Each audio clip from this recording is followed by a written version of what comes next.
Well, hello, good afternoon, everybody. We hope that there are plenty of people out there watching today's masterclass coming to you virtually from the National Concert Hall. And we're very happy to continue our spring series of masterclasses with today's flute masterclass with Catriona Ryan. Catriona, you're very, very welcome, and thank you so much for joining us today. Thank you, Nigel. And today we will have 3 participants across the course of the afternoon, and each one will have approximately 40 minutes.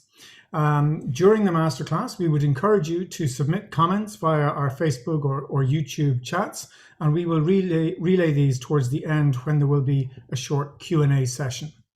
We will have our first 2 participants, then we'll take a very short break, and then we will have our 3rd participant and followed by the Q&A.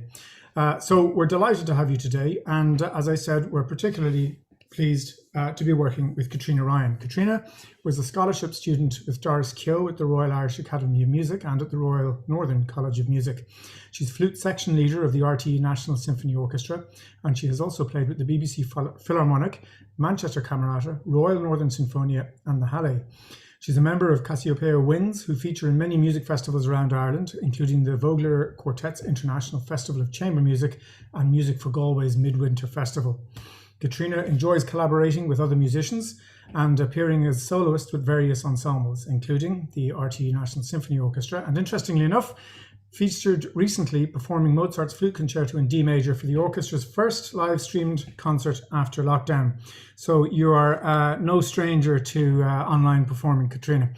Catriona has an active career touring, teaching and giving masterclasses, examining and adjudicating, and she enjoys hosting pre-concert talks for the RTÉ NSO and the opportunity that affords to meet the audience up close.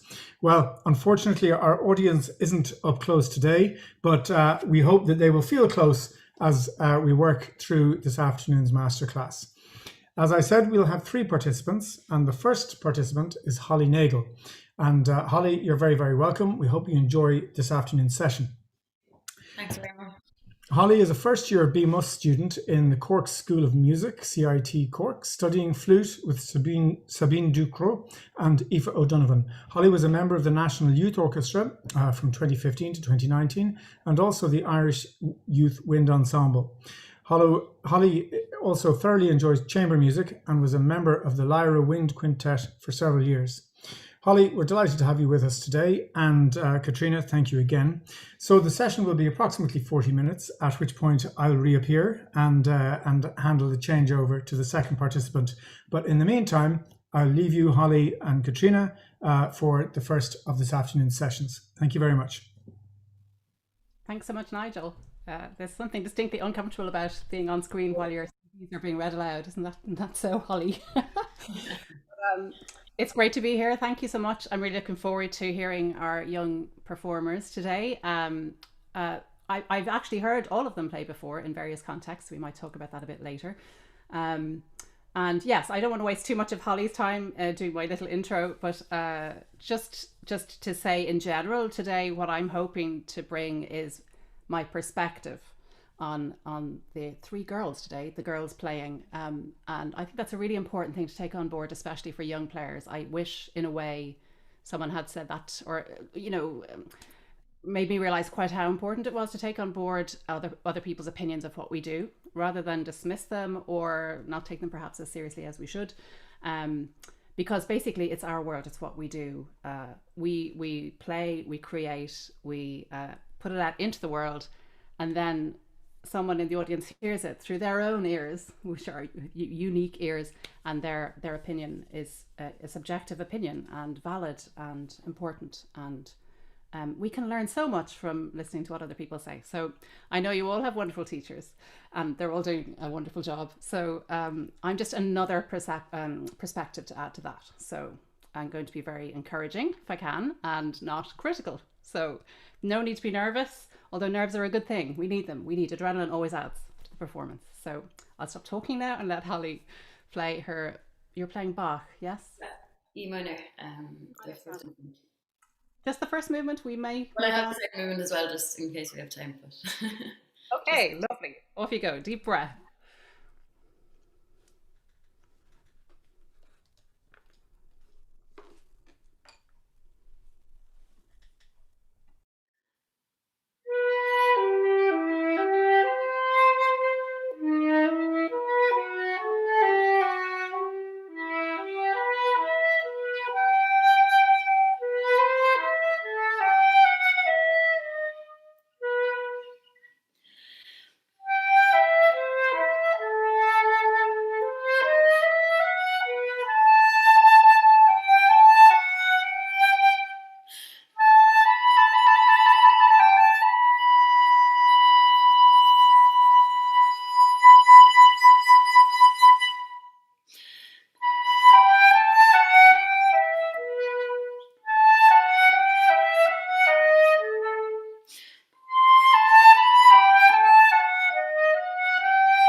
just want to take a moment there. Thank you for playing. Thank you, Holly. That was beautiful. Such beautiful music. Thank you for playing Bach today. It has certainly calmed me down straight away. So I know it probably didn't do that to you. Yeah, the opposite. Oh, what to start with, isn't it? It needs such control. It's so deceptive. I mean, Bach, I always feel there's such pressure on us because it's got everything in there, hasn't it? It's, you know, every emotion a human soul, for want of a better word, can experience is in his music, and we have to try and get that out, get that through our flute, but not overdo it. I think you did very well with that. There's so much to say. Yeah, so it needs to be soulful and okay. So let's start from the beginning. So for me, how do you feel? How do you feel when you play Bach? What are you thinking when you start to play this? Are you thinking, this is terrifying? I don't mean, are you thinking, what emotion does it bring out in you? How can you give me a word or two that you're trying? I would try to, well, not even try. I feel like it should be kind of calm, and like probably calm is the main thing I'm thinking. Not because I'd be nervous, but because I just think it should be very like It just, relaxing, calm. It just is. yeah. I mean, it is calm, but I almost feel it's very melancholy with it, isn't it? You know. So my question for the overall like expression map of the movement, do you want to try and keep more or less the same feeling all the way through? I think that's probably more appropriate for Baroque music in general, isn't it? We don't want to overdo it.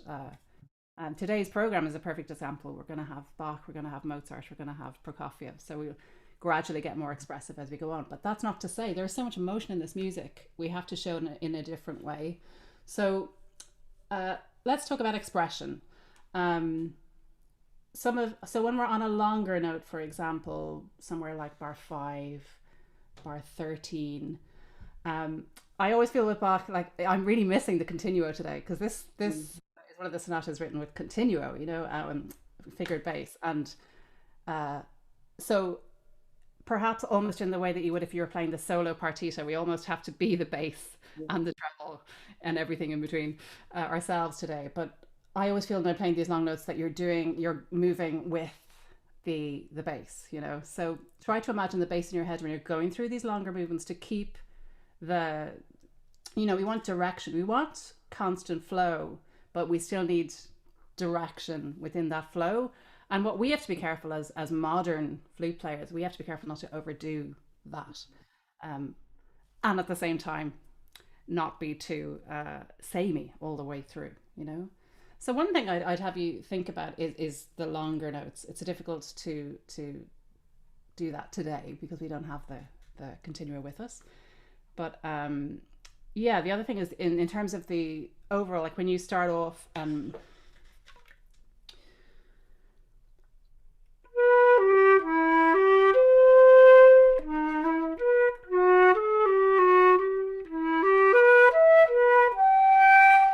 like that kind of long note, I think we sort of have a bit of a responsibility as modern flute players to you know, doff the cap, give a nod to the style of the era, and you were doing that beautifully, but I think you could maybe think about a little bit more of how you're doing that on longer note values. You know, I think sometimes we, as I keep saying I'm going to say we all day, don't worry about it, because we're a team flute.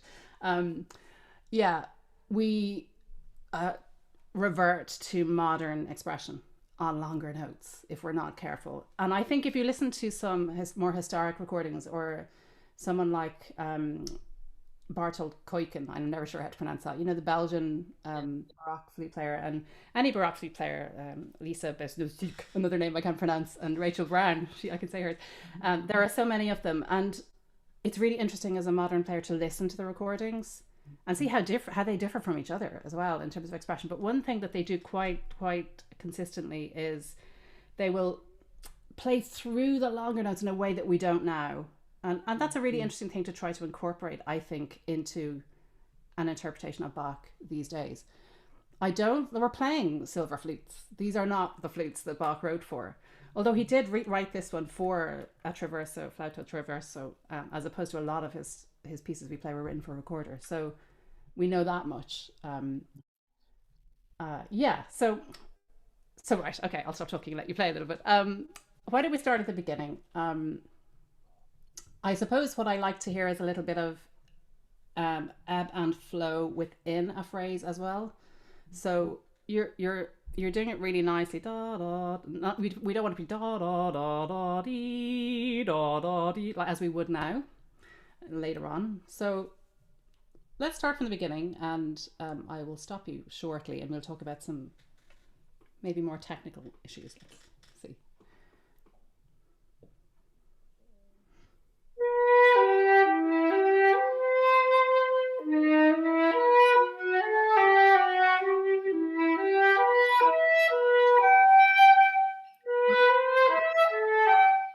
Lovely. Really lovely sound. I think the sound is very nice. I noticed straight away on the C. Um,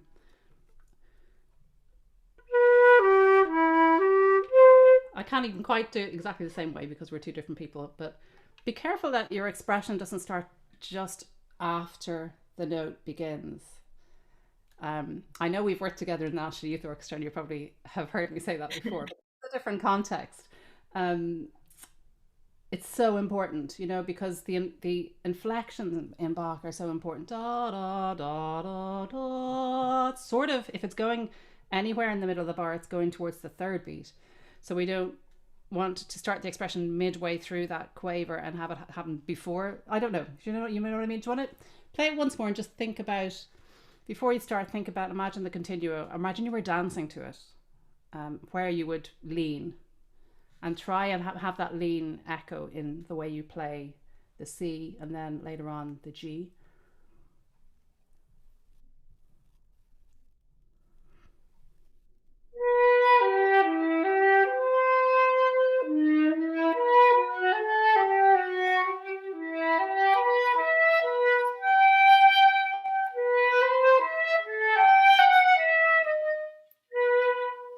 Good. You do it really beautifully. The end of the first bar.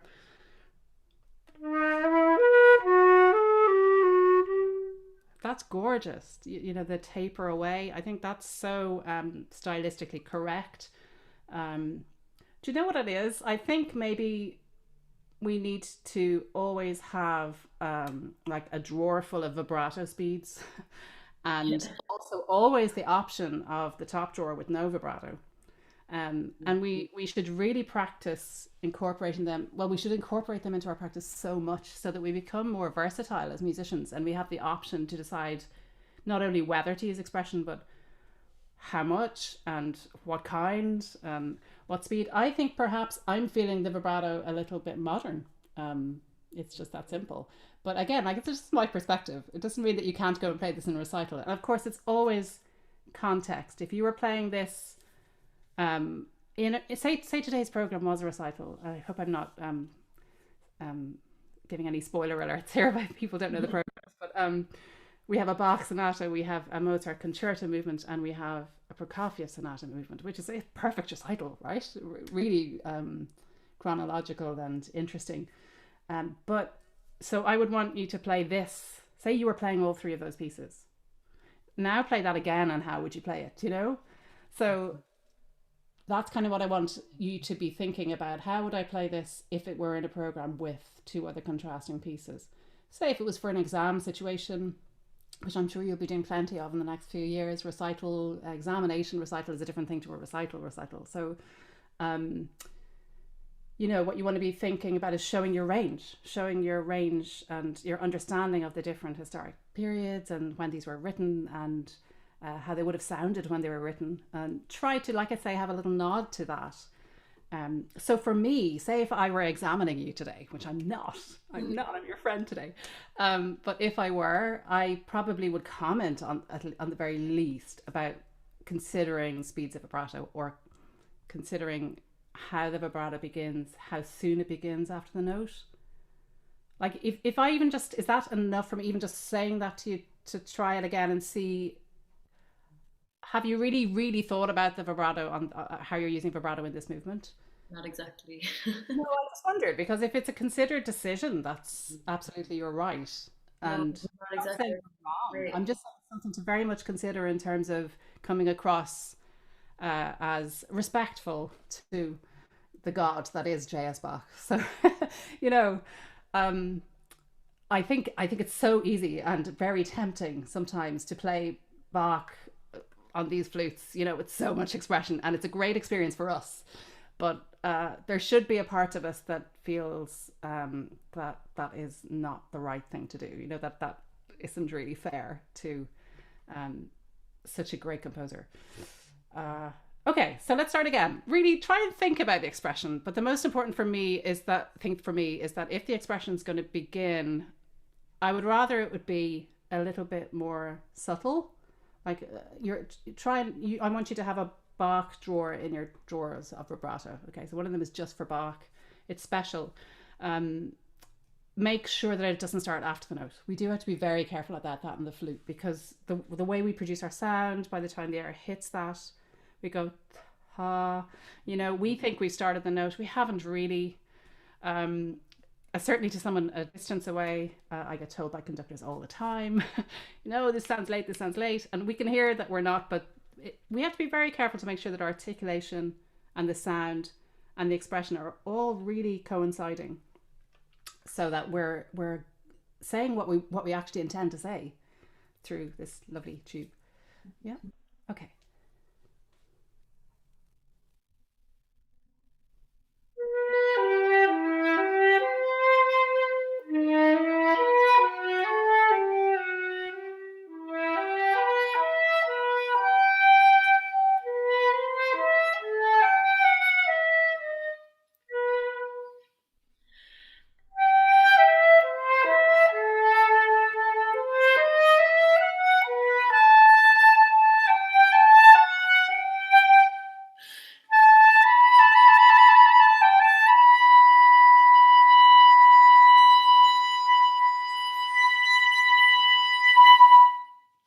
Okay. You're so in it. I couldn't get through. Yeah, that was lovely. Things like in bar 3, I don't know if you really intend to go,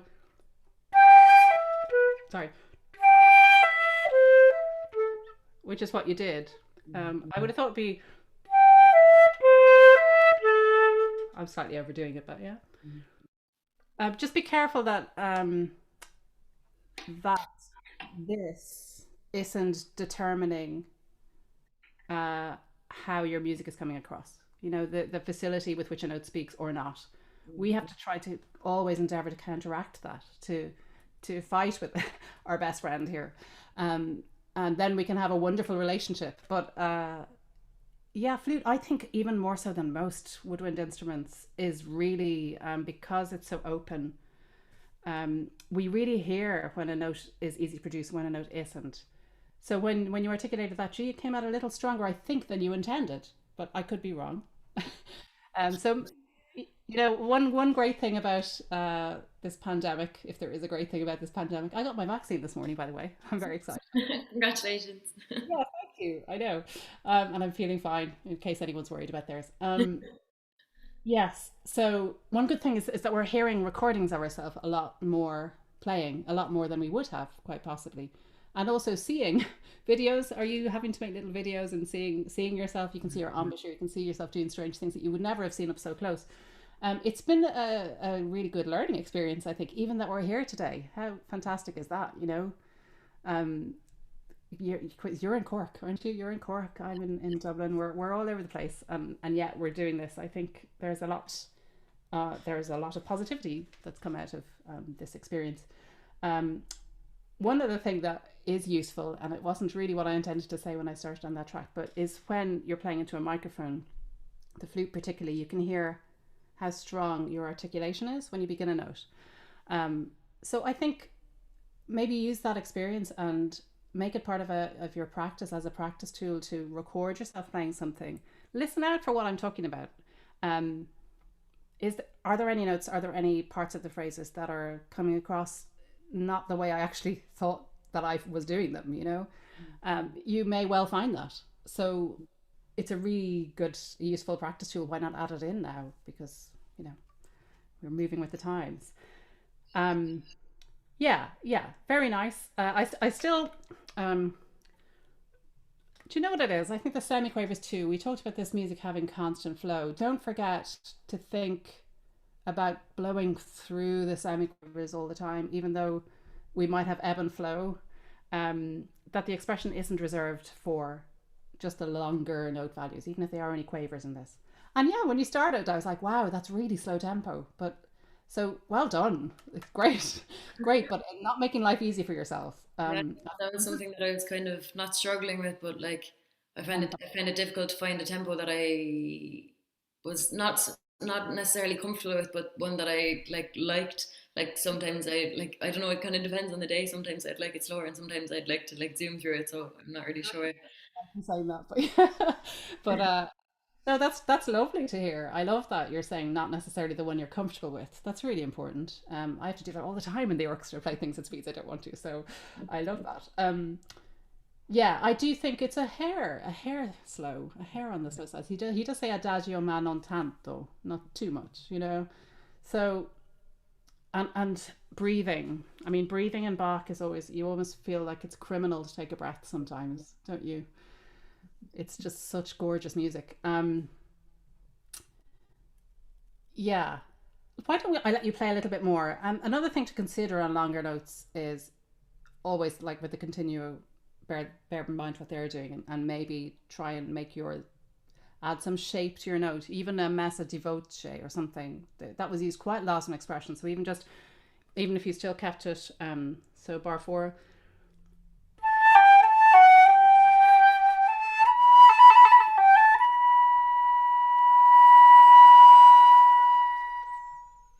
You know, so there's like a little bit of a swell at some point. You don't have to do exactly what I did. I might not even do that in a recital, I don't know, but I just felt that there today, a bit like you. So that's another really good way to control the note, because we do have to control the longer notes. It's there is an element of that. We're not just, for anyone watching, it's not just always a pleasure to play. Sometimes we're actually working quite hard, even if it mightn't look like it. So but what we have to try to do is not let that struggle, for want of a better word, come across in our music. And that's why we practice. So yeah, the mezza di voce can be a useful tool for that, because it can help us to sort of push a little bit more air through a note that would give it a bit more security. You know, so it's a really useful thing in terms of, it's definitely something I think about in terms of expression in Bach, um, rather than purely vibrato. And if you think about it, the absence of vibrato also is quite impactful. You know, if you suddenly play a note with none, it's like, wow, it's like almost gut wrenching, you know. So that's another thing to consider. Why don't we go through a little bit, because I mentioned breathing. Why don't we go through a little bit from maybe, yeah, I'm sure you wouldn't want to take that breath before, in the middle of bar four. So let's go from bar three. And again, think about where are you going? So it's bum, bum, da da da da da da da da da da da da. You know, or some, you know, do think about the shape within the bars even.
lovely. I wanted to let you play because I'm talking so much. I feel like I'm not letting you play. People aren't getting to hear how nicely you play.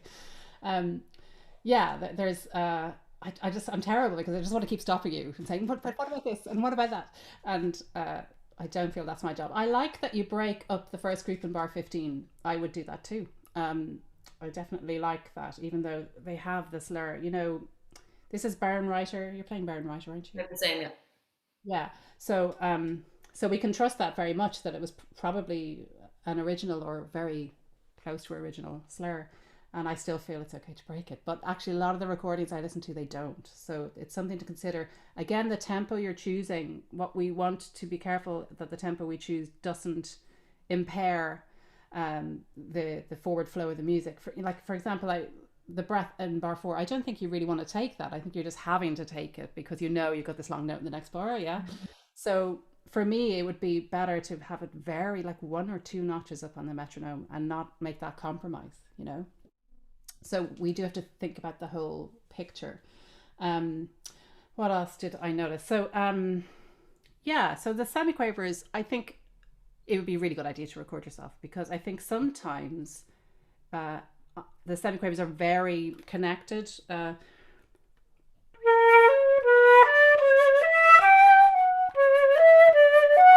Like that. And sometimes the second semiquaver has more expression than the first, which I think would definitely be the wrong way around for my taste anyway. So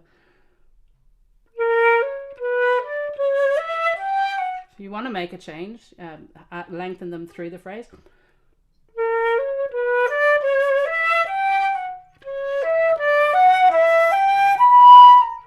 That's nice, but be careful you don't go.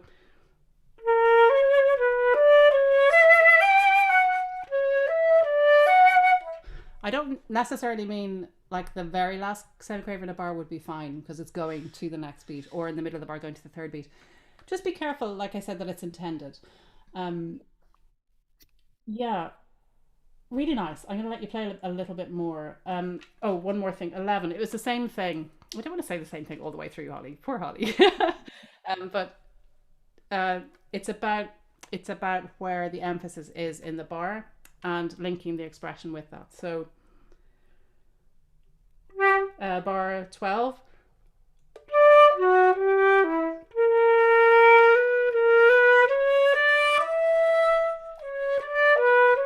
And I think your expression on the A sharp changed that one.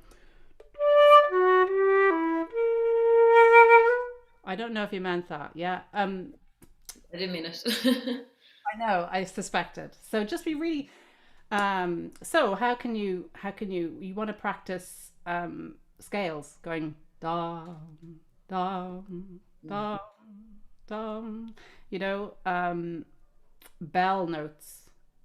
It doesn't seem related, but it's totally related. Again, we have to have a whole arsenal of articulation attacks as well, you know, so that we can be interesting to listen to, and we can be faithful to what's written on the page. It's so important. Yeah. Do you want to just try from, I don't mind, where the last place you took a breath around 11?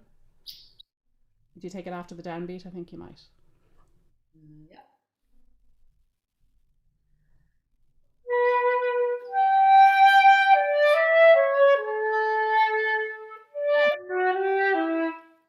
G and the A, be careful. Yeah. Just play it once more and really, really listen. Think about where you're articulating from, where you're articulating to, and really listen to when the sound actually begins. And try to have, if you're choosing to use expression, that's absolutely fine, but try to have it right when the note starts. Otherwise, we can get into terrible habits that we don't hear and can drive someone else crazy. You know, I'd be less likely to happen to me because a conductor would haul me up on it pretty quickly. But, yeah, so do you want to try? Really listen. The da dum ba da da da dum. Keep the support constant. It will help.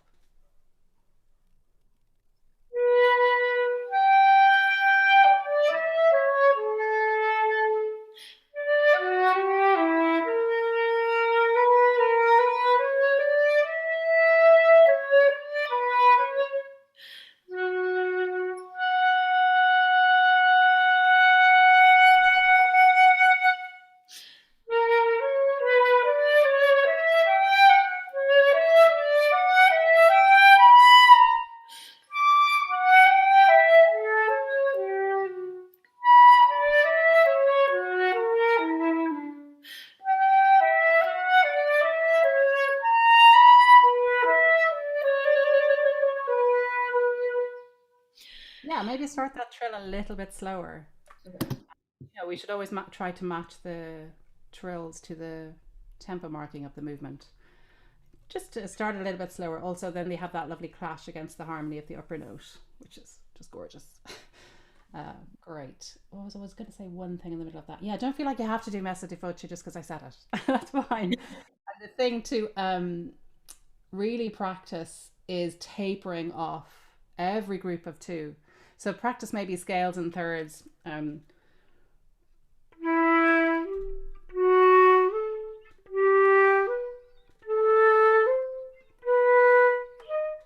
E minor, um, and then even the end of the F sharp, that will help with that. So, what do you do with your embouchure when you're finishing a note quietly like that? What do you think about? Like making the opening smaller, not even small. I don't know, like kind of making it more precise, even. Yeah, more precise. I get where you're coming from completely. I suppose what we have to be careful is it's a little akin to playing very high notes, isn't it? So we have to be careful not to allow too much tension into our lips. So I saw a wonderful masterclass last summer, and this great pandemic, you see all these masterclasses from all over the world that you'd never have seen. This is an interesting perspective on the pandemic. But anyway, yeah, I saw a wonderful masterclass, and it was Lorna McGee, and she was talking about using the muscles sort of be underneath your bottom lip inside, and pushing, like basically trying to avoid tension in the embouchure at all, ever, even when we have to have a tiny embouchure. That should be an aim of ours. We have so many aims that we're always trying to achieve, but the more you practice long diminuendi and keeping the pitch, if we keep the pitch, then we have to make the adjustments with our embouchure because otherwise the pitch drops. So yeah, I would practice like the long F sharp, the same at the B at the beginning, with a little harder, the G's even, that maybe thinking about pushing the embouchure slightly forward so that we don't develop tension in it, which doesn't make the sound, the tone then become a little mean at the end, for want of a better word. You didn't sound that way. I didn't sound mean at all, but I just felt that there was a slight loss of control at the end of the note. And I empathize entirely. I know what that feels like. So what we need to do is, again, practice the extremes so that when we're in performance or examination situations, that suddenly what we have to do is less difficult, and we know we can do it because we've practiced beyond that extreme. So yeah, I'm sure if your teachers are saying all this to you, but do it even more than you think you need to. Why not? This is the time to do it. You're young, you have the time, and you should be really experimenting with your boundaries of your playing. So yeah, that was just one thing I noticed. So if you were to play, do you want to play the C sharp, F sharp, F sharp, and think about the end, just keeping the embouchure you have, but pushing it slightly forward, which it keeps the center of the lips soft, but you're still making it smaller by pushing it forward.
Sorry. Sorry. I feel bad stopping the music anyway. Yeah, so that was, here is another perfect example of if you think about keeping the lips soft for that high G. That was lovely that time. The first time around, you were probably a little bit more nervous, and it wasn't quite and as beautiful. And I think if what's another thing to be mindful of is having the embouchure, the support, the airspeed ready before the note, which is difficult when you have to take a breath as well. So that breath has to be quicker, and you have to have prepared the note before you start to blow. This is my anyone who studies with me will say, I say this all the time, but you have to have it ready before you blow, really ready. It makes all the difference. That note, then you feel more secure. It sounds, it just speaks. Everything about it is better. There's no negative side to that. So I think it's a really good thing to try to think about when you're playing all the time. What embouchure am I using? Because we're like chameleons, aren't we? Our poor mouths are just moving around all the time. So yeah, so I meant to say that when you played it through the first time. So I'm glad we got to there. Well, there was something else, but I've completely forgotten what it was. So I suppose, yeah, it's the lovely low register around 17. So I always kind of think, even though we have a continuo here, I always think here I am bass and treble together. I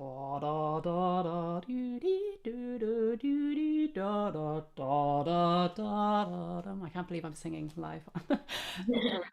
um, so yeah, it was lovely what you did, but maybe 17 and 18 could be a little bit different in character without going crazy out of style. And we could use tone color to do that, so rather than keeping the same color all the way through, why don't we go from, where was your last breath? 16? 16. Just after the downbeat of 17 is where I take a breath.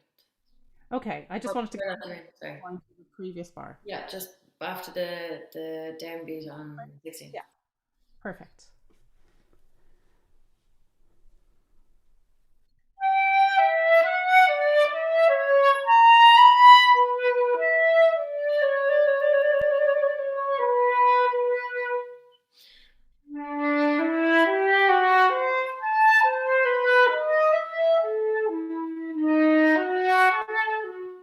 Now you're good. You're like a sponge. You're soaking up everything I'm saying, and maybe doing it a little bit too much. You must still be Hallé, okay?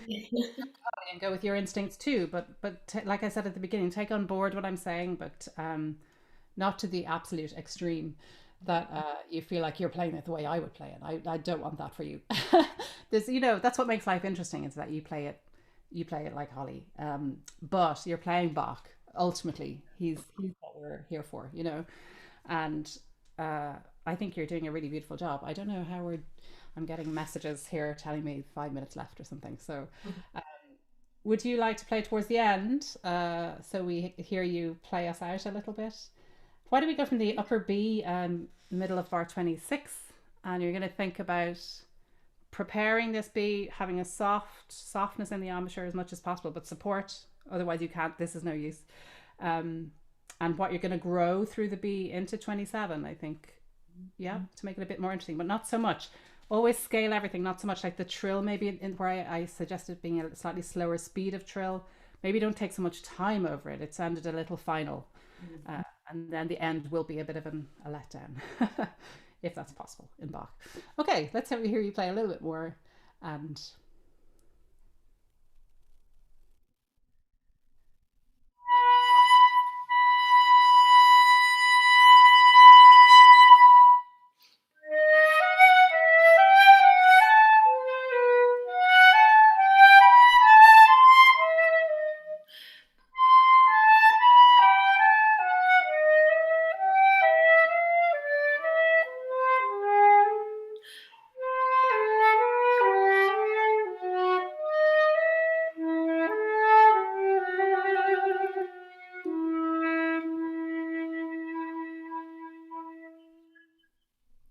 beautiful last note. Okay, I think on that beautiful last note, we'll call it a day. Well done, Holly. That was really lovely. Lovely to hear you play. Thank you very much, Holly, and thank you, Catriona. Lovely playing there, beautiful piece, and thank you very much, Catriona, for all of your comments and your insights. Holly, we're going to say goodbye to you now, but please do stay on the call, and if we have any, we'll see you at the end when we come back for our Q&A. And so then I am very happy to welcome Katie-Anne Marsh, who is 20 years old and studies in TU Dublin with Julie Maisel. Katie-Anne is in the TU Dublin Wind Ensemble and the Irish Youth Wind Ensemble and hopes to complete a performance diploma this year. Katie-Anne, you're very, very welcome, and we hope you enjoy the session. How are you doing today? Good? Okay.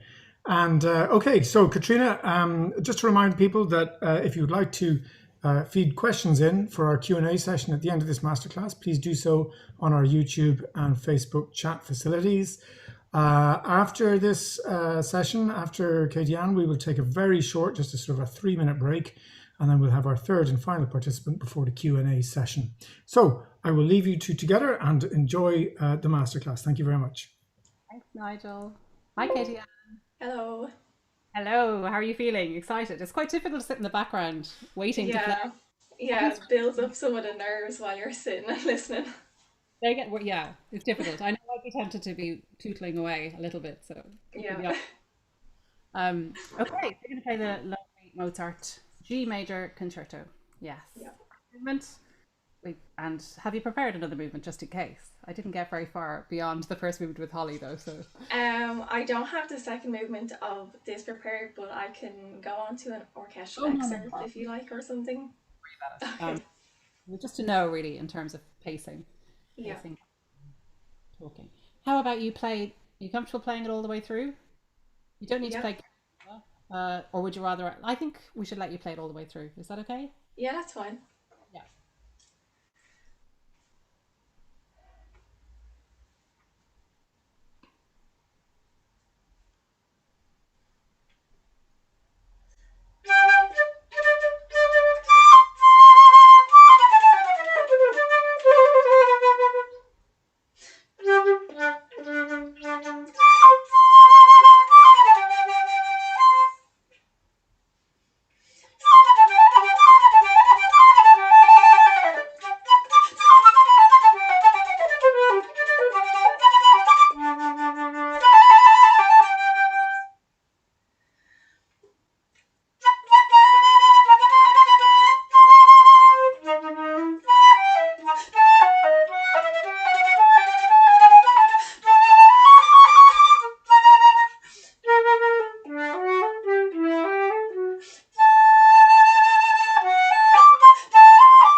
fantastic.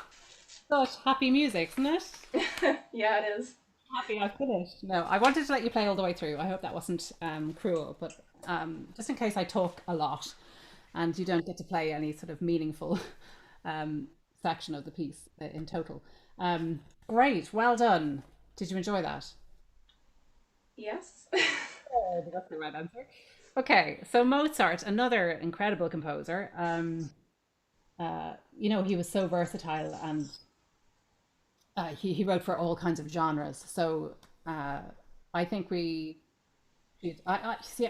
I hope I don't annoy my performers today, but I suppose I've been really fortunate to play in an orchestra all the time, and it's sort of the ultimate musical instrument because any one instrument, the repertoire written for that one instrument might be great, but it will never be as broad and incredibly textured as the orchestral repertoire. So my reason for saying that is I suppose I become extremely aware of the difference between music written in certain eras, and I feel incredible responsibility and privilege, but responsibility to be mindful of that in the way I play something, you know? So Yeah.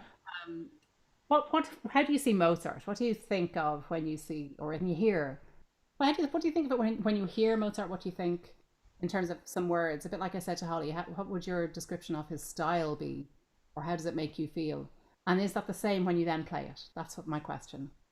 I would say it feels very sophisticated. I don't know if that's the right word to use, but that's what Yeah, I think of. Very like upright and well presented, and yeah. best foot forward. Yeah.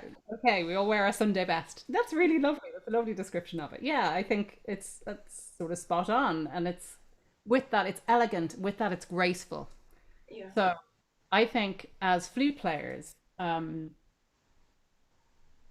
we should try endeavor to be as graceful as we can with this thing that we articulate with, Yeah. which is the difficulty I feel. It's in finding Caitriona's own articulation attack for Mozart, you know, and Yeah. I think it's unique. I think he's so distinctive. He's so idiosyncratic that we almost have to have a bit like I was saying the drawer for Bach. We have to have another drawer for Mozart. Articulation.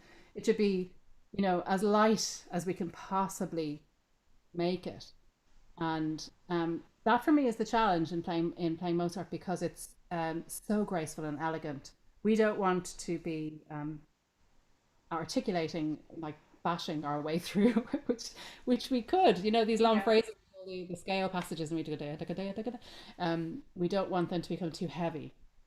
So I think that is something to definitely think about as an overall, trying to work on lightening the articulation attack in general for Mozart for this concerto. I mean that really within moving phrases, you know. So let's start at the very very beginning, and it sort of rests my case. How we have to really think about how we want to play the opening statement of this concerto.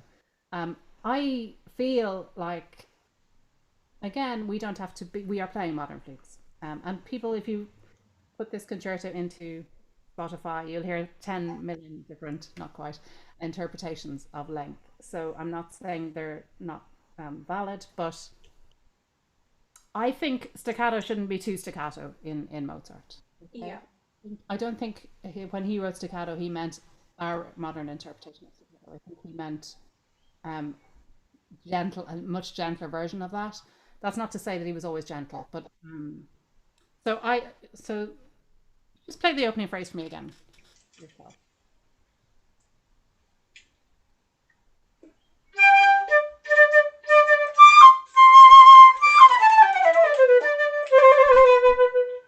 I feel that the dotted quaver on the second beat there is a little bit undersold. He's a little bit hard done by. He's a little bit short, you know. Yeah.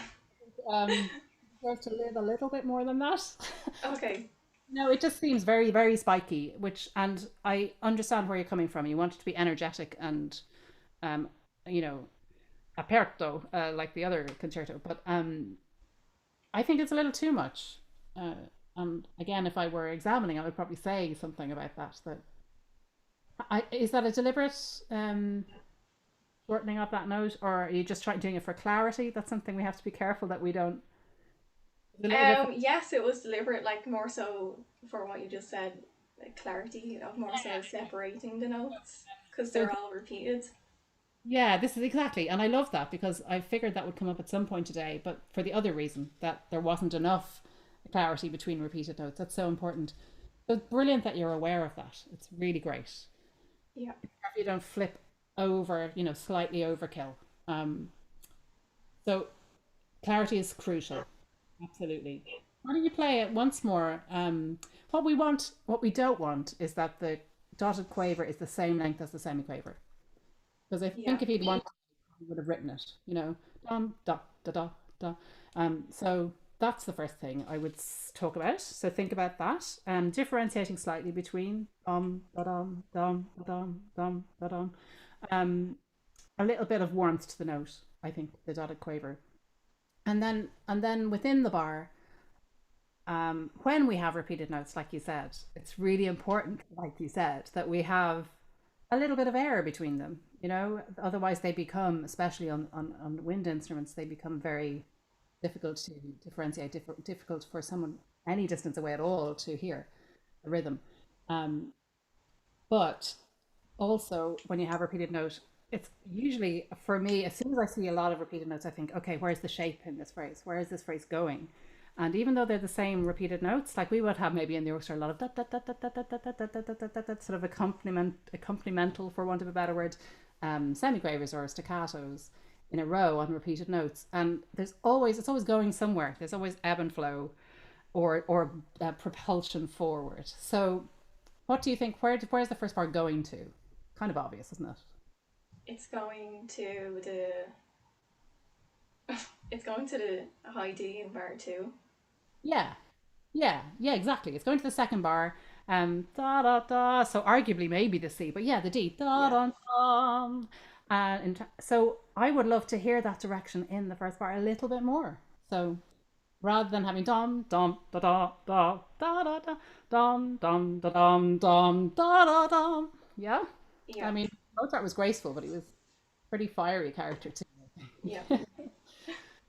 From what they want to try. See, again, you don't have to do my interpretation exactly. Do just listen to what I'm suggesting and think, do I like that? If you hate it, it's fine. I've done master classes where I hated what I was told.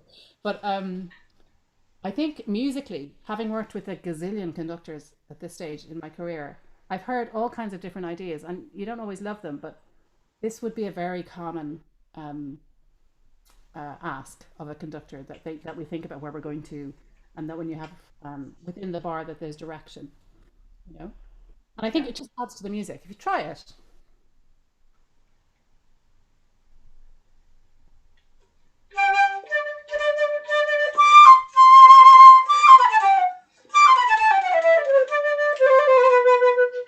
yes, yeah, a little bit. That was fine. It was only a little, and I liked it.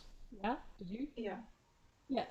Think about it. So sometimes it's a good idea to take out the articulation, or even play one note, like play the first note with the rhythm of the first bar.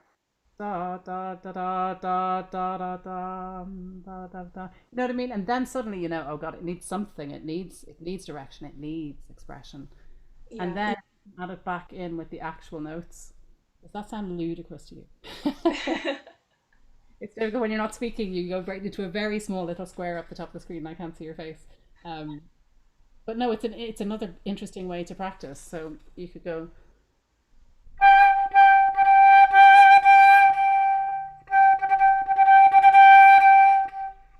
You hear that? You know Yeah. what and then you keep that shape. So when you reduce it back, when you pare it back to just the one note, you sort of instinctively know what you want to do musically. Yeah. You just do it. You become less preoccupied with the technical aspects of playing all the notes, and so you just play the articulation that would be there, but on the one note, and suddenly sometimes the phrasing can become much more apparent to you, and then all you have to do is match that. And again, try not to let this determine or change that, you know. Try and make this fit in with what you actually want to do in the phrase. So that's lovely. Let's move on a bit. The second, nice big, lovely big fat low notes. Well done, Katie Ann. Very nice. Do you want to play a little bit from the next bar 5? From, sorry? On bar 5. This will be a little bit harder to do what we were just talking about because it's a low note. So just be careful that you want to. I'm not so sure about writer again, but you have a piano here. I'm not sure that would be Mozart's piano, so don't worry about it too much. But because the flute is naturally weaker down there anyway. Yeah. So don't feel like you have to beef up the D's too much at the loss of the musical line. Okay, give it a go. Lovely.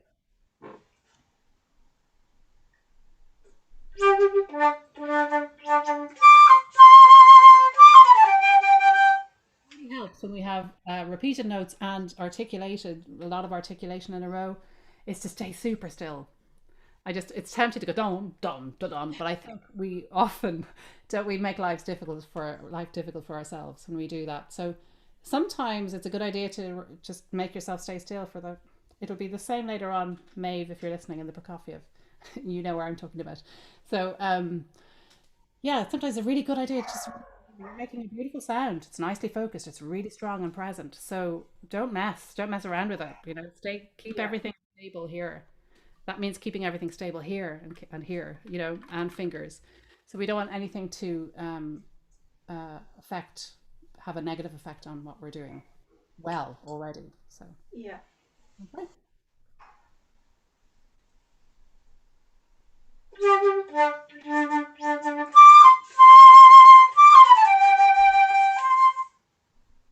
That was of an octave, wasn't it? One more. It was lovely. I'm sorry if you can hear my dogs barking. I think someone's coming into my house.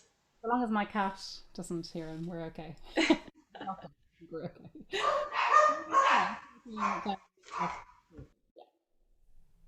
Sorry? It's fine. Yeah, down the same thing, but as written down the octave, bar 5.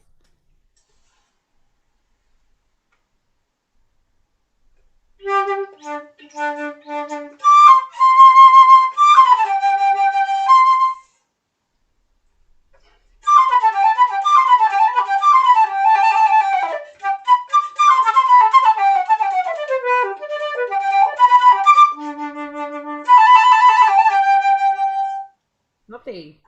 Really nice. Let's go on to the next 46.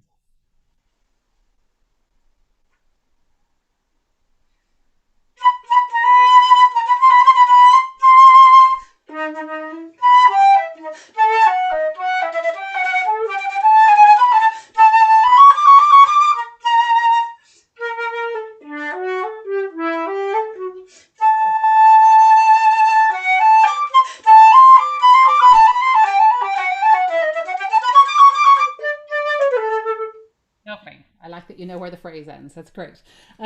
Okay, let's go back to 46.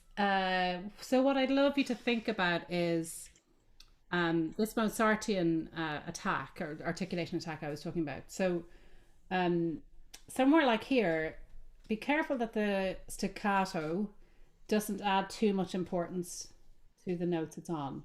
If you look very often, they're the third and fourth of a group of 4 semiquavers, which are arguably often, not always, the weaker part. So be careful that the staccato doesn't flip that onto the other way around. Okay, so yeah. So try to keep the tongue as relaxed as possible. One thing I like to try and think of is blowing and supporting as if you were slurring those notes.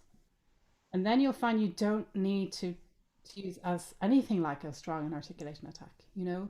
Yeah. Barely articulate and it will be there and it will be clean and it will be perfect probably.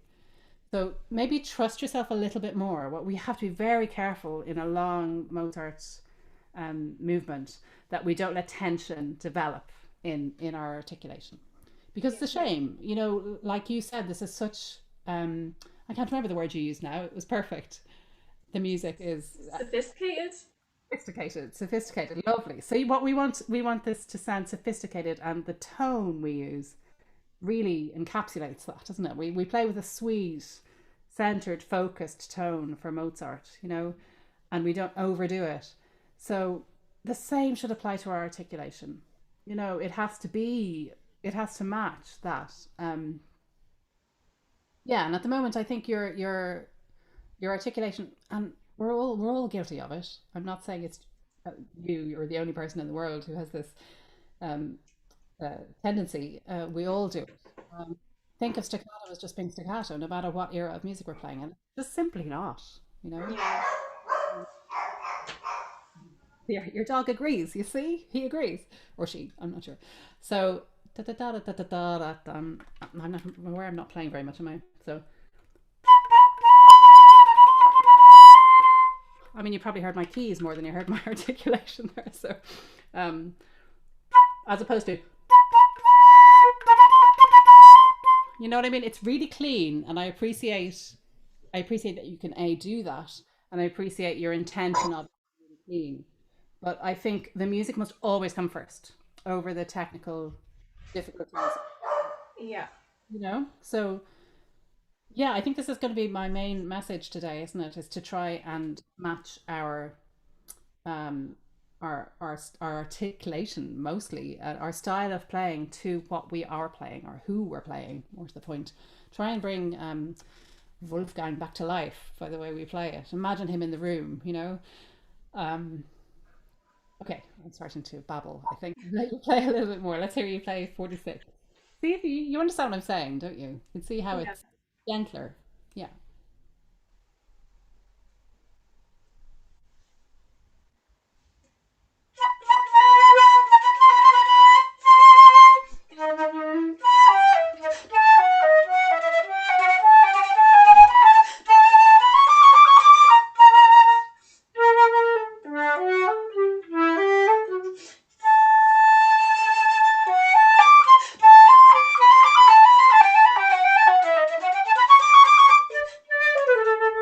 There again at the end, that was again a little tiny bit too precise for me, I think. Yeah. um, it's not even that you can't use that articulation attack. I'm not saying you can't. You can, but I think what I'm looking for maybe more is that the tone, the strength of tone matches the articulation attack. You know, Yeah. that's very considered. That should be very considered from our point of view when we're playing something. So that the balance between the articulation attack and the strength of tone is equalized. You know, that Yeah. it's never that we hear more tone than tongue, or vice versa. Um, so in this case, I don't want to hear more tongue than tone. You know, Okay. Yeah. I think about the note being the most important thing, rather than how you're articulating it. Imagine it's slurred. Imagine it's slurred. Blow through it as if it were slurred. Support it as if it were slurred. I often think if you're, you know, when we're playing at the top of the stave, slightly above, just above the stave, G upwards, um, and when you're playing a lot of articulated notes, I tend to maybe use a tad more, like literally blow airspeed for maybe a note a third above that again, especially when I'm articulating, you know. So a little tiny twist the little lever for an extra level of airspeed, just a Yeah. tiny bit. If you feel more comfortable, you don't feel the need to actually that you're having to produce the note with your tongue, which I think is the trap we fall into. We think, oh no, we have to make these notes come out, and actually your notes are coming out beautifully. You don't need to be doing that at all. All you're doing is sort of gently punctuating them, you know. Yeah. So, and I think, yeah, your lovely image of sophistication is in danger if you don't try to make your articulation match it, you know. Yeah. Which would be a shame, because I really like the idea of sophistication and I'm hearing it. But I think the one thing that is taken away from it is that this slightly too precise articulation, which is a good complaint. Complaint, because you can always back away from too precise.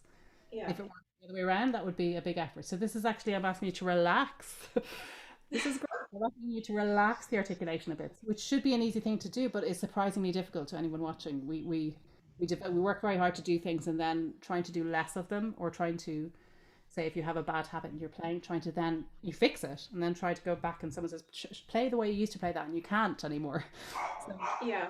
like I was saying to Holly, it's a really good idea to try to incorporate different types of articulation and different strengths of articulation into your practice. So I don't know what exercises you use for articulation. I use Trevor Y. Hello, Trevor. I studied with Trevor. Hi, Trevor. Yeah, great teacher, great books. I mean, he was an incredible teacher. He would hear someone play, and he would say, "This is what's wrong with your playing." He was a bit abrupt, but he would say, "This is what's wrong with your playing. If you do this exercise for 2 months and that exercise for 3 months, and then do this for 2 weeks, it'll be fixed." And he was always right. Yeah. So, to an extent, that's kind of what I'm asking you to do. So Trevor Wise, the Reichert articulated. Yeah. So you could do that with, I don't know if you know the Peter Lucas Graf book. Do you check up? No, I don't know that book. I think I have it on the stand. I do. Here it is. I love this articulation exercise. This is what the book looks like. Check out 20 basic studies for flautists. And yeah, so he has, I don't know if this is going against copyright to hold this up, but so you can see he starts off with nice tenuto, and then he doubles the tempo. So there he's encouraging you to not only articulate a certain length, but be able to do it at different speeds. So it's all already there. And the next one he moves up a semitone, the same exercise, but it's détaché. So the first one's da da da da da da da. So if we're in G major for this concerto,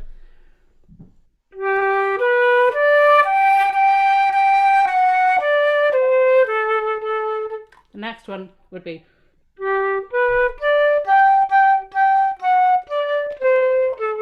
then he has staccato. It's his third one.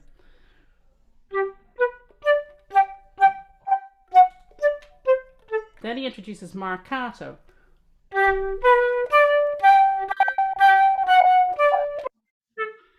That's just the first page, and then you do twice the speed. So I think that's a really excellent idea. You don't necessarily need to go out and buy his book. I would recommend it. It's a very good book, but and I'm not endorsing it, and I'm not getting any money for it or anything. I'm just saying that because it's a good book. But you can use scales, you can use arpeggios, you can use the Reichert and the Trevor Y, but try doing it 4 different ways, with your articulation length. And in there in the middle, I think the one in there that would be right for one of those that would be right for Mozart is the détaché. So it's not too long, it's not too short. There's a little bit of air between the notes, but you could join them if you want to. So that scale that you were just playing, I've now lost your edition. There we are. You're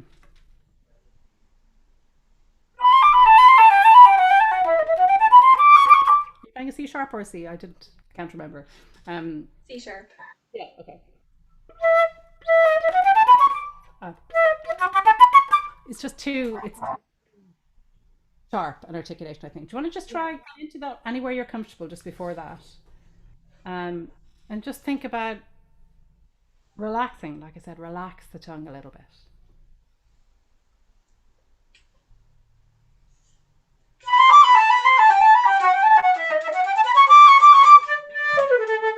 That was lovely. That had great direction. That was really good. So I think, why don't you try blowing even a little more air through the notes as you're articulating, and it will have even more direction. And I think that's actually what you're intending. You'll hear what I mean when you do it.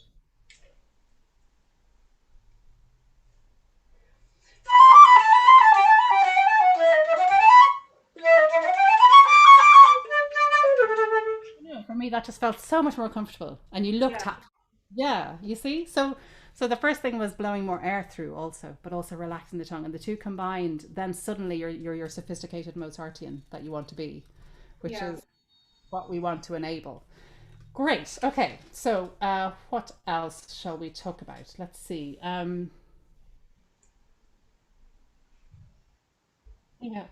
I've written some very specific comments here. Maybe they're too specific. Why don't you play a little bit more from?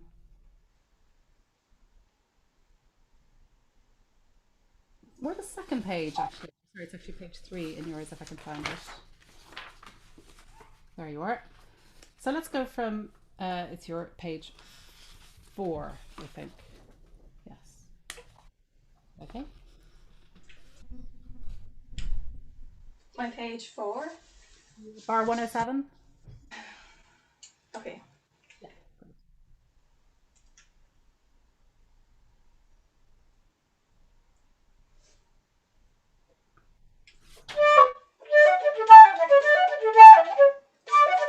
Sorry. Take a breath. Remember, more air will give it the direction you're looking for, and it doesn't feel so effortful. Then support. Yeah.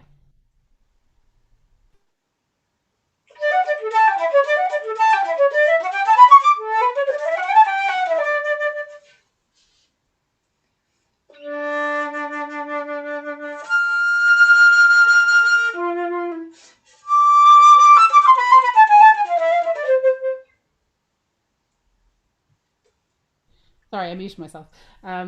So great. So that was lovely. Well done with the flexibility between your low D and your low F or high F natural. That's great. When you arrive then on the D, not unlike what I was saying to Holly about the Bach, um, really arrive on it centered. Really arrive on the center of that D rather than have it grow a little bit after it starts. Yeah. Doesn't that make much more sense rhythmically for the music? Dum, bum, ba, dum, ba. It's almost like an accent. Da, dum, ba, da, da, da, da, da, da, da, as opposed to da, dum, ba. If you're going to grow into the next downbeat and make it definitely intentional. Yeah. So how do we arrive on that D really centered? What should you be thinking about to enable? Entering it. No, you know all that. With Say that once more. I enter it strong with more vibrato rather than growing the vibrato. Yeah, but I'm kind of thinking more physically, like how do you enable it to happen? What part of you are you using to make that D what you want to do what you wanted to do? So I think the key is preparation. I think the key is being ready for that D before you blow. I'm going to say it again, aren't I? It's going to be my motto for the day. Having the embouchure, the support, the airspeed. You know that anyway. You've been playing a long time at this point. You know how to play a high D. So just always thinking ahead in the music so that, situations don't arise that you don't intend. Da dum ba da da da. You can go da dum ba da da da if you want to either. I'm not saying you can't. But, yeah, let's go. That is my bar 107, by the way, where it says solo, but the D natural, low D, and then the high F natural. So I'm not sure if we have the same edition after all. Yeah, mine is slightly different. My solo C starts on 103. Which edition are you playing? I have the barn writer beside me, but I have writing in scribbles and stuff on a different one that I kind of go to instead. Okay, that's absolutely fine. That's absolutely fine. I just I'll talk notes rather than bar numbers then. So yeah, that D nat, low D to F. What bar is that? As a matter of interest. 107. Okay, let's go 107. So it's just below it, yeah.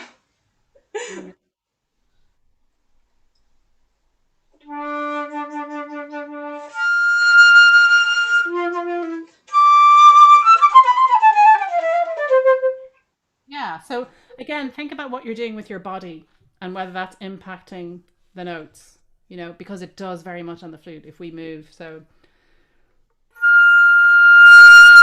it makes the sound at the very least bulge a bit. So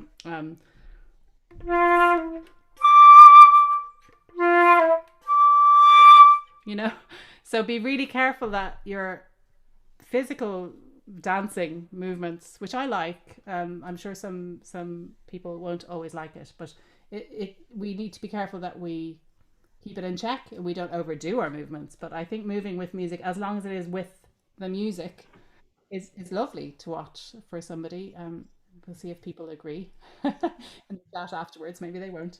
But be really, really careful that you don't make a movement that actually is more about what you're doing than about the music, you know, Yeah.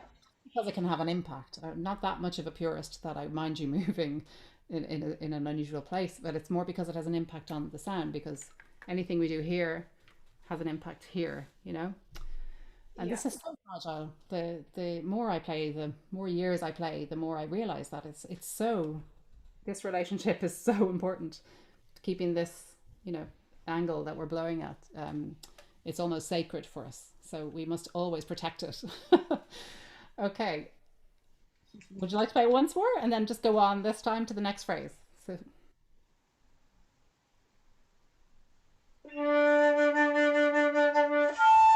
Oh, sorry. be ready. And don't forget it is a different embouchure.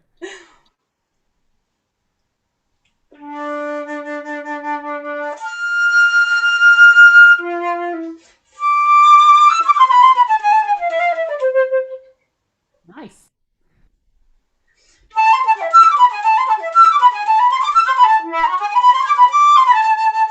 Okay, so if you were to apply to that, remember what I was talking about the opening phrase on using one note.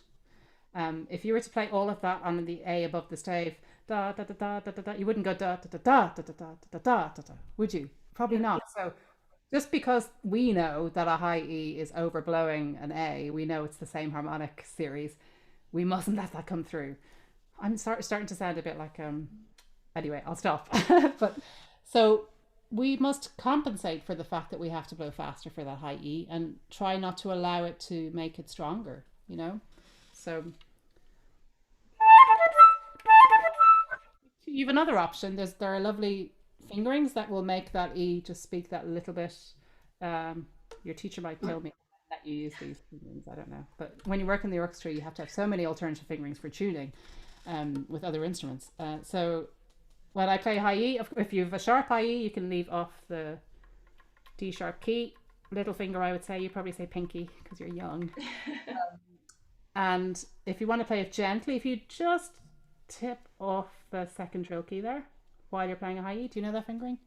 Yes, I do. Be very, very sharp, so don't do that. But you just tip it, so you're venting this key up in the back very, very slightly. I don't know if people can see that.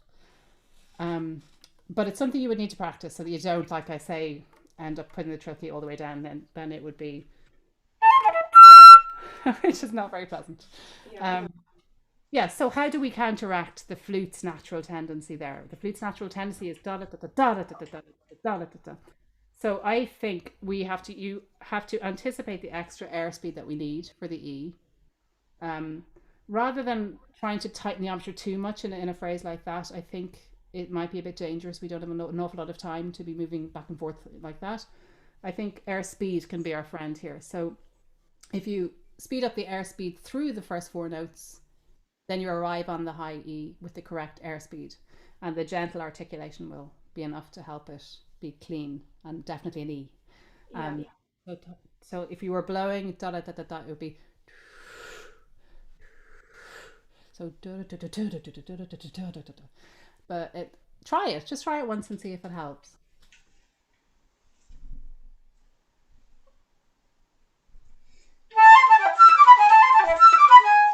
Yeah, so maybe practicing the octave itself. Da-dee, da-dee, da-dee. So maybe play E for the full value of the first beat. Middle E for the full value of the first beat. Da, da. So dom, da-dee, dom, da-dee. But blowing faster as you're going through that middle E in anticipation of the high E.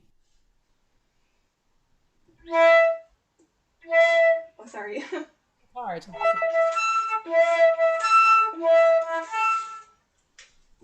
Okay, I'm getting a message from Nigel. I'm really sorry, but Caitriona, you played really, really in a very sophisticated way, and Thank you. I love that. I'm going to take that away with me in that image now. So well done, and I hope you found that useful and interesting. Thank you. Yes. Thank you very much, Katie Ann. And sorry to barge in there, Catriona. Don't want to interrupt the flow, but we just trying to keep on schedule here. So thank you very much for that. Well done, Katie Ann, and wonderful playing again. And thank you so much. And also, again, of course, to Catriona for all of your comments and feedback. As discussed, we're going to take a very short break. I'd just like to encourage once more anybody who would like to address a question to Catriona to pop something in the chat boxes of the YouTube and Facebook feeds, please, and we will relay them at the end of the masterclass. We're just going to take just literally 3 minutes now, and just to get a quick breath of fresh air, stretch the legs, etc. And we will be back to you then with our third and final participant. So thank you very much.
Welcome back, everybody. Hello again, and you're very welcome back to the third and final section of this masterclass with Catriona Ryan. That is, of course, except for our Q&A session, which will follow shortly after we have heard from Maeve.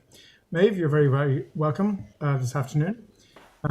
Maeve O'Rourke is a first year's Masters and Scholarship student of the Royal Irish Academy of Music, studying with Bill Dowdall.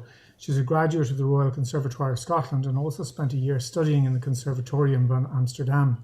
She has worked professionally with orchestras and ensembles such as the RTÉ National Symphony Orchestra, RTÉ Concert Orchestra, and Crash Ensemble, amongst others. She's a recipient of the Music Network Capital Scheme, which has significantly contributed to the cost of her instrument. So Maeve, you're very welcome, and we're delighted to have you today. And Catriona and Maeve, I'll leave you together for the third and final session. Thank you very much. Thank you. Thanks, Nigel. Hi, Maeve. Hi, Katrina. How are you? How are you doing? Good. You excited? Yes. Great. Yeah. Sorry, say that again? A great piece you're going to play for Capia. Yeah. Amazing piece. As Nigel mentioned, I know Maeve because I probably know you from the National Youth Orchestra tutoring. Yeah. I think at one point. And also she applied for the mentoring scheme that the RTÉ National Symphony Orchestra does, which is such a great scheme, and I hope it's going to be up and running again as soon as possible. Because what it does is it means successful. You have the audition procedure just as you would for a regular job, so it's great experience for young musicians to have audition experience, preparing excerpts, also your repertoire. I meant to shout at Caitriona at the point where we would always stop auditionees in the Mozart concerto. We'd always stop them in part 91. Just so you know. We never go beyond that in audition. So it's a really great experience to get to sit in the orchestra, isn't it? Absolutely. Absolutely. Yeah. It also looks great on a CV if you're trying to get elsewhere. And Maeve has actually subsequently gone on to be on the extra list for freelance players for our orchestra. So a really worthwhile scheme, not just in terms of getting the experience, but look where it might lead. And now you're doing your masters, which is fantastic with Bill. Here you play your wonderful Prokofiev. Can't wait. Yeah.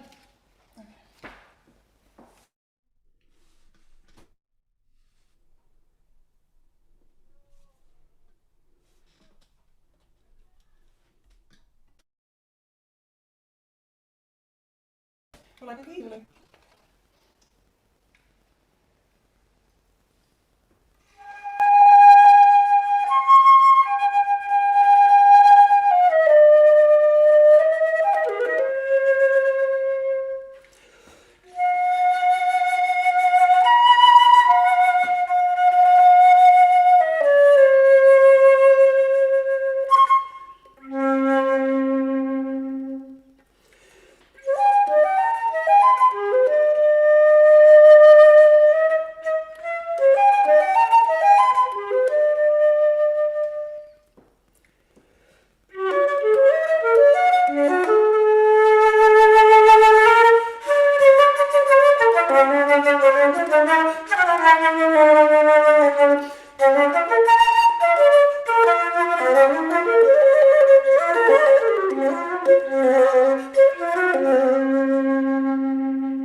done, May. That was really great. I really enjoyed that a lot. So much colour in that. Great. And a lot of what I was talking about earlier, the different articulation attacks, you can hear how much character it gives the music. Yeah. So really, really well done. And that last note too. And those top Ds. Playing top Ds on Zoom takes a special kind of courage. For them. Not quite as bad as the classical symphony test 16. Oh, yeah. Okay. So, right, what a wonderful work. A lot of people think this was written for violin because David Oistrakh made it so famous. It was written for flute originally. I think we should be very proud to have this in our repertoire. Such a great piece. And the movements are just so different in character to each other. So this one, okay. So we've had Bach, we've had Mozart. Now we have Prokofiev, but we have Prokofiev kind of in his neoclassical mode. You know, his slightly more delicate, slightly more fluid classical style. So this would be a great program, wouldn't it? Yeah. It really would. They would gel quite well together. So that's worked out really, really well. Okay, so really small things probably I'm going to talk to you about. So maybe the best thing to do is to go from the top and wave or holler if I want to stop you. Just to say right from the beginning, it's probably the purist in me. Wants to really know what you intend in terms of the semi-quavers. And having asked that, whether you intend that then to be relatively consistent throughout the movement or not. So I think it would be really pedantic and boring to play them really straight all the way through, don't get me wrong. Yeah, if you start, the four semi-quavers, just really think about them. You need to add the direction without distracting.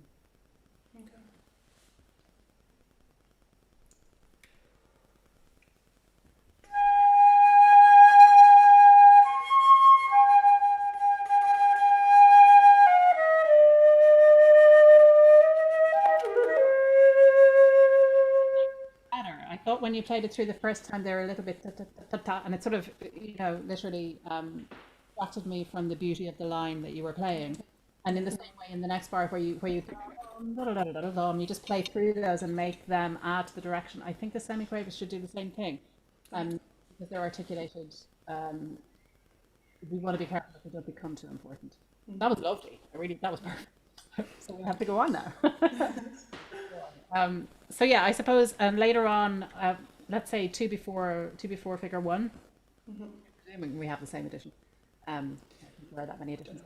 Two before figure one, the upbeat. I did find that little bit niggly about the rhythm. I know we want to be careful it doesn't sound triplety, but we don't want to go too far the other way either. So, dum da da dum da da da dum da. I felt it was a bit like da da dum. It was almost like doubled. So. If that was sort of a stylistic thing that you wanted to do, and it's quite nice, but just make sure it's deliberate. How about we go from, four before one?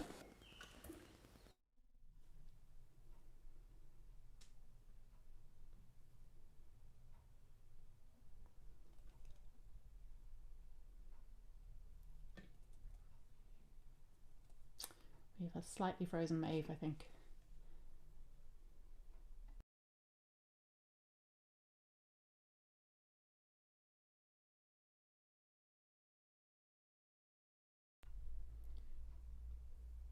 Maeve, I'm not sure if you can hear me, but you're certainly frozen for me, and I'm not hearing you, so.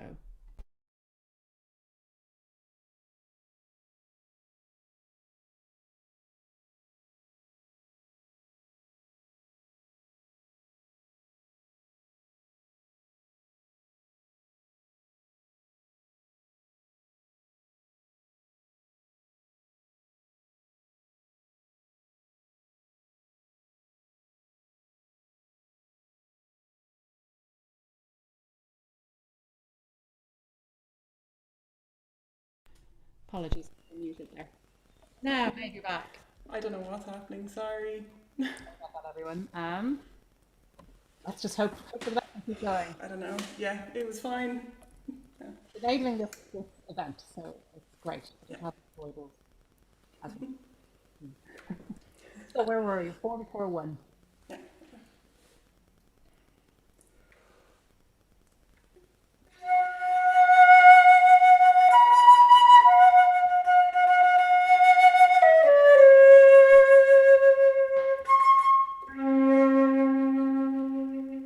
Lovely. Great control of the low note. Really nice. You're staying very, very still, which is really helps. We hear the accent, but then immediately you've accented, you keep control here. Very, very important. Okay. I loved the tone you used. This has sounded like I'm just telling you you're wonderful all the time, so don't worry. I will find things to talk about. But the almost diffuse tone you used in the low register was really great, and I feel a particular affinity with it because you develop that skill in the orchestra because you literally can't be heard, and you have to put so much power into through the flute to be heard in the low register that you develop this very diffuse tone as an option, not only. But and I loved hearing that you were using it already at your age, which is really quite mature. I think it's fantastic. So and it was again a different color. So color isn't something I've talked about quite yet actually today, is it really? But really, it's so much part of everything we do. I hope you can hear me. You look a little frozen to me. I'm getting worried now, but I'll keep talking anyway and hope for the best. Yeah, so color, because you changed the color in those low notes and allowed them to be slightly. I think we've lost Maeve. I'm hoping she can still hear me, but she seems to have disappeared entirely. Apologies for this. Very little we can do about it, really. Hi, Catriona. Apologies. I think we'll just hold on for a moment. I'll put up a hold screen if you want to pop off your camera, so you're not having to just sit there, and we'll try to be back as soon as possible.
I don't know. I'm sorry.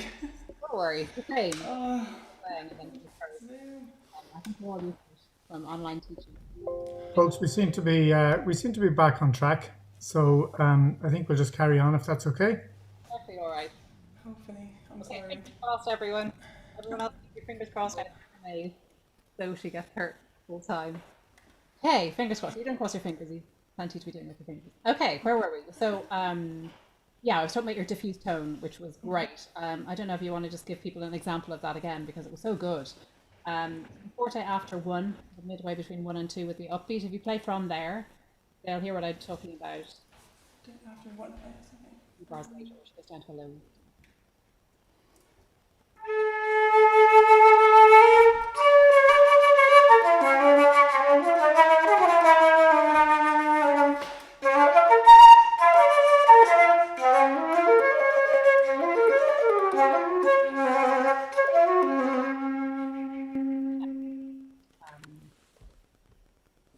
Very nice. Let's go on. The next I want you to put in more. But that was lovely.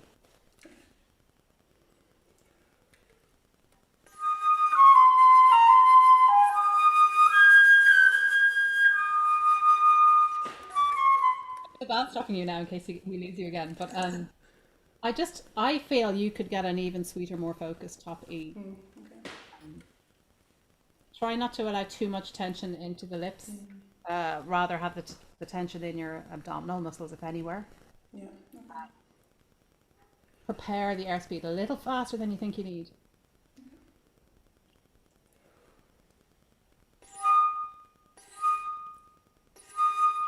Yeah. And that fingering I mentioned earlier would be really great for this. Yeah. Okay. It's the E I'm talking about now, so. Yeah, so This one is it? the high E, yeah. So it's just you literally gently Yeah. put that second trill key.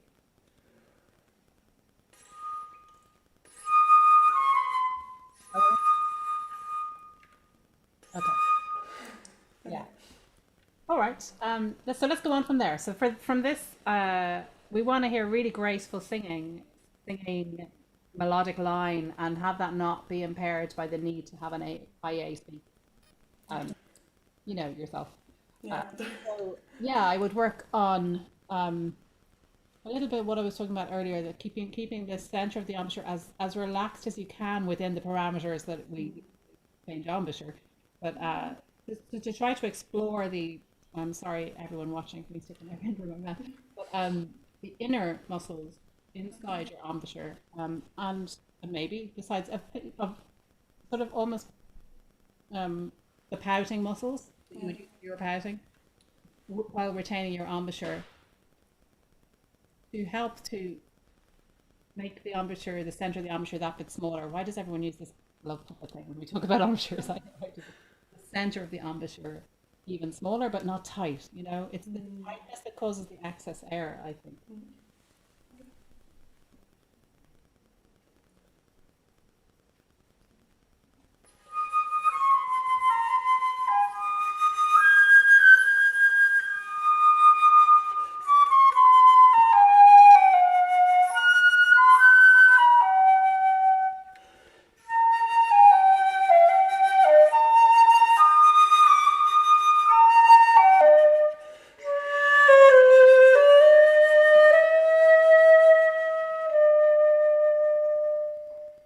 That's really lovely. I love that shape that you do. I'm stopping you because I made a note when you were playing earlier and said, well, I loved the crescendo and the shape that you chose there coming into 3 and dying away again.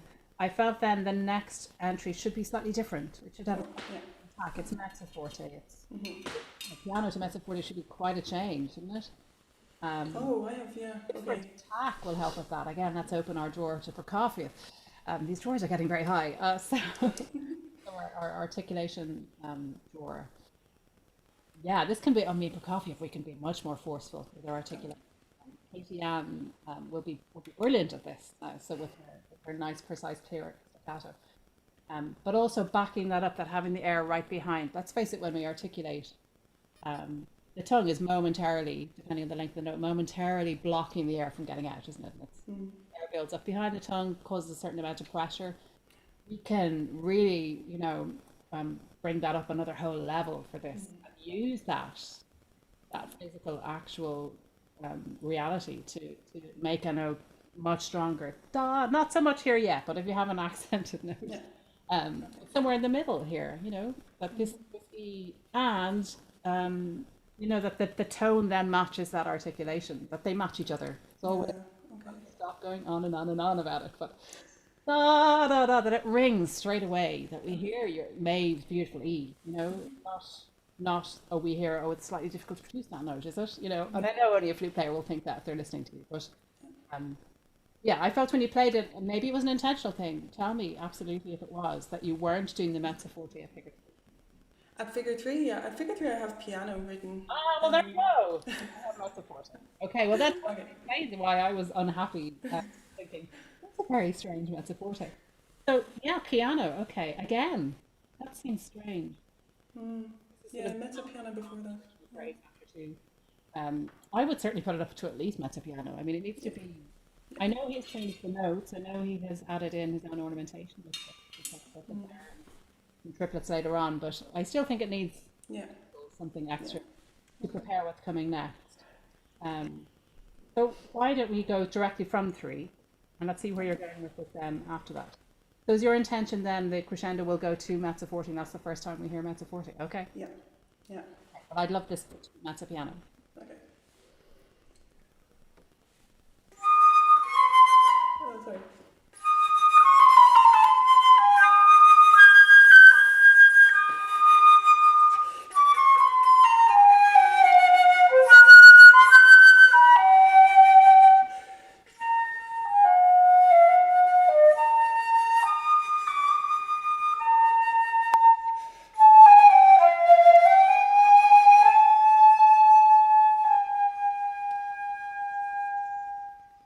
Nicely controlled. Yeah, it's interesting to me that lead, when you have it in a nice legato phrase within it, was beautiful and sweet and centered, and yet the one that you start with, the 2, didn't match that. So in a way, a lot of what we do can be such a psychological game. Yeah. Before you play that E, rather than thinking, oh, this is the bit where I have to show that I can play this E, no, just remind yourself of how you play it in that phrase. Yeah. That, Okay. and it will be that beautiful E, you know. It's, you can't really underestimate how much psychology is involved in what we do. And I meant to say don't take the repeat, but I didn't. I mean, Oh, yeah, okay. I was going to ask. Okay. yeah, great. Well done at 4. Well done at 4. I loved that you had the ability to slightly move and still not lose control. But for anyone who's starting out learning this piece, this is it's almost like a study. This part of it. Great fun in context when you're actually playing it with the piano, but matching up the dynamic with the piano is the challenge, isn't it? Yeah, yeah, absolutely. And well done for playing today without the piano coming in, because it does make it so much more difficult. This part probably wasn't more difficult because you didn't have to overcompensate to be on a par with the piano. It was probably the purist in me again. Where was that? The second bar. Do you have something different written on the last A? In terms of note length? Oh, I have a staccato mark on it. You went. Oh, that was not intentional. You didn't notice a bit of that. I was just checking your edition wasn't different. Yeah, I wouldn't. I don't think. Yeah. But really good, clear. I'm not going to waste time talking about this because you play this very well. The challenge is we have low register notes. Any flute players watching know that they're difficult enough to get to. Speak in the low register in forte, which is what we have here, and also repeat it. Dum, dum, dum, da, da, da, dum, dum, dum, da, da, da, dum. So it's a really good section of the piece to practice if you're starting out learning from here. Yeah, let's go on a little bit after that. I thought, you know, where we go up right to the high B, I thought that you could have maybe prepared that a little sooner in terms of dynamic. It was of course that's exacerbated by Zoom and online, but yeah, I definitely would do the crescendo more from where it's printed. A little sooner again. And that has to be an artificial crescendo, doesn't it? Because the flute isn't naturally going to strengthen there unless you deliberately do. Yeah. Tell me if you have a different dynamic, but I think you're not. I think you're agreeing with me. Okay. Yeah. Where shall we go from? Do you want to go from mezzo forte? Third bar of, well, fourth bar of 4 with the upbeat. Okay. Right,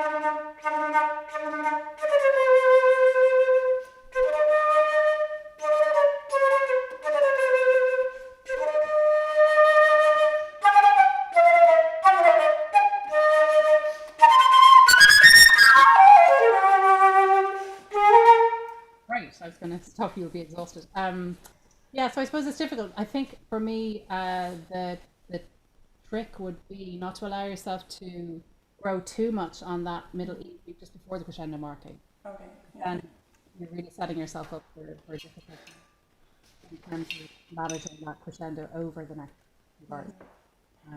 So that's tricky, you know, because that's a compromise, isn't it? We want to get stronger on that. So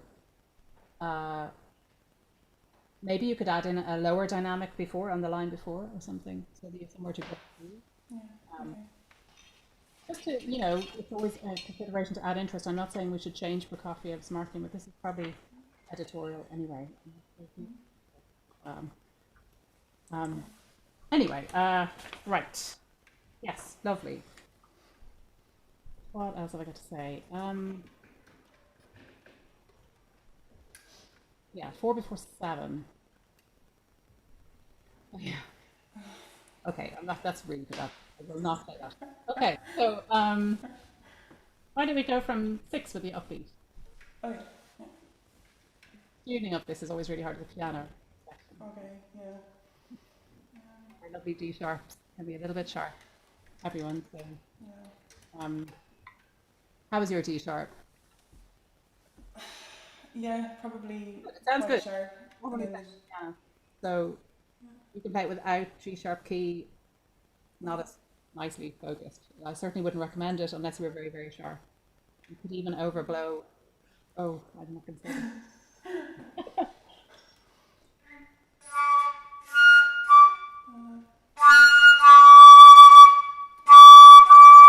I think it would be good here because we need nice clarity. Dum, da, you know. So Yeah. Okay. it's just really in the middle of something. Okay. Chord, it would be useful. Okay.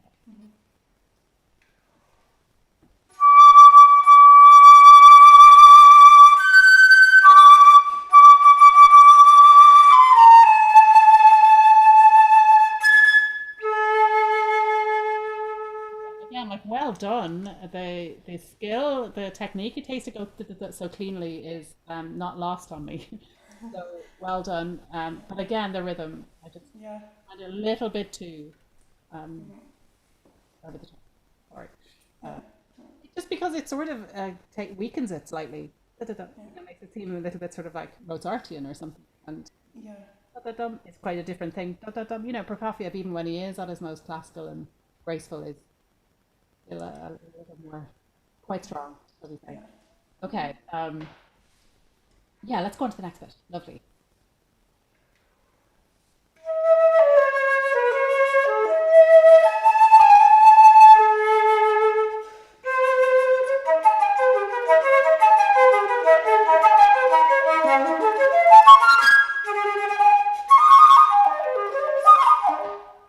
Oh, watch that last group. It's not. Yeah, so group of 4. Oh yeah. Keep it the same strength right till the end. Da-da-dum. You know, you've practiced lots of arpeggios over the years, so. Okay. Yeah.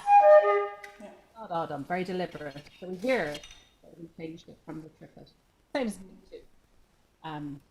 Really good. I'm not sure how much time we're going to have. I presume you still have the amount of time you would have had. Yeah. I won't make you play your Ds. Thank you. You're great.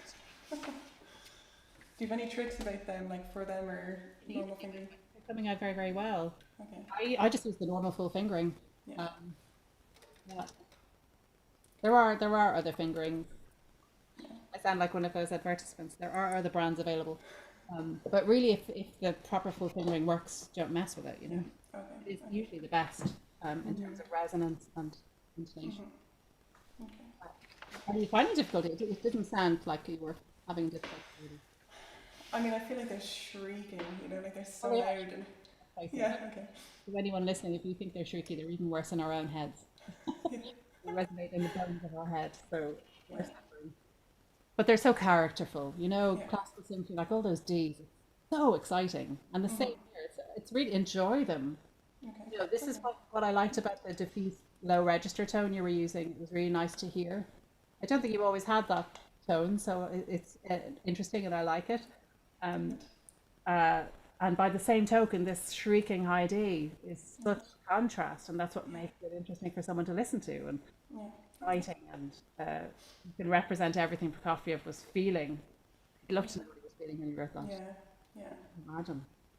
Probably a bit angry. So it's probably okay to really shriek through it. Okay. Or, Yeah. maybe it's supposed to be shrieking. Oh, wouldn't it be great to be able to talk to these people? It's so intimidating to know what they were thinking when they wrote it. Okay, and now we have this beautiful section at 8. I thought you did this really nicely. I was listening to Manuel Pau's recording, and he really pairs it right back here, doesn't he? It's just like opaque, almost white noise. And I love it. I love it. I like that idea, because this is suddenly like, the sun comes out and we hear a different Maeve.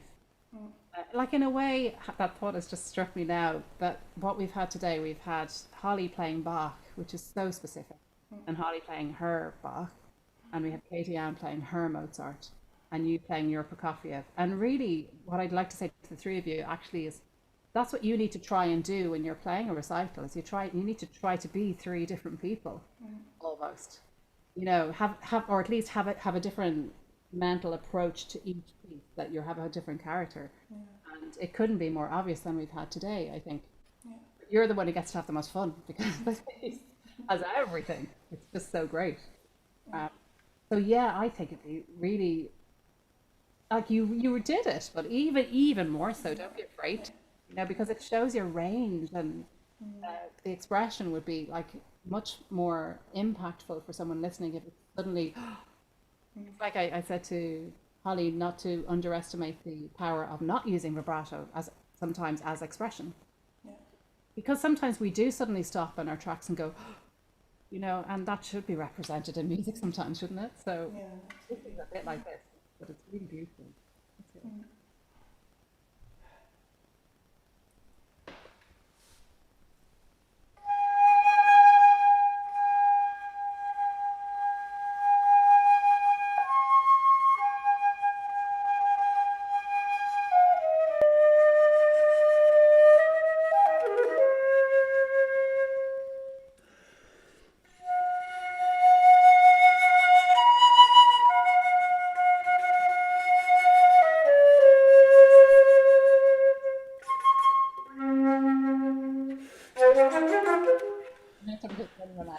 Soon, but yeah, really lovely, isn't that?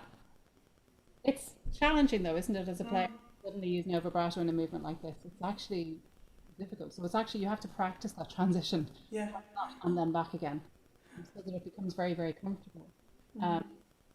And be really careful with the repeated notes again, that we don't, second bar of 8, da, da, da, da, that we hear the beginning of the 4 seconds. Okay. We hear the second even. Because this is a danger point when we suddenly become more gentle, quiet, weak, whatever way you want to think of it, that we don't then lose clarity. Also along with it, in coming from a good place, we're beautiful, but we still have to remember to hear. Okay, right. So we're coming to the end. Let's do the very, very end. Is that mean of me? Using the mignon fingering, This one, yeah. Everyone, look it up if you don't know it. It's very, very useful for the listener.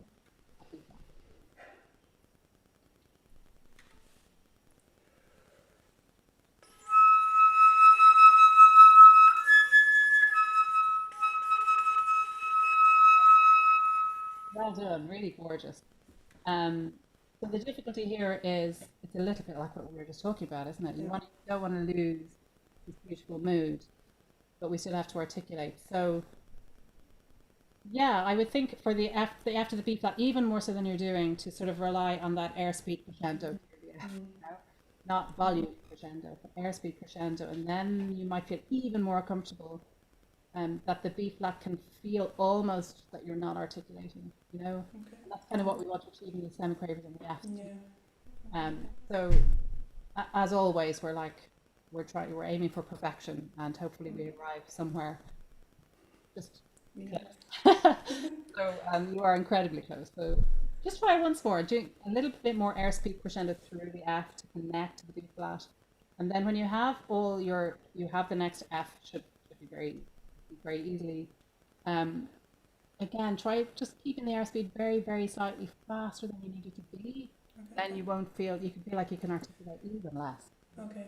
Yeah.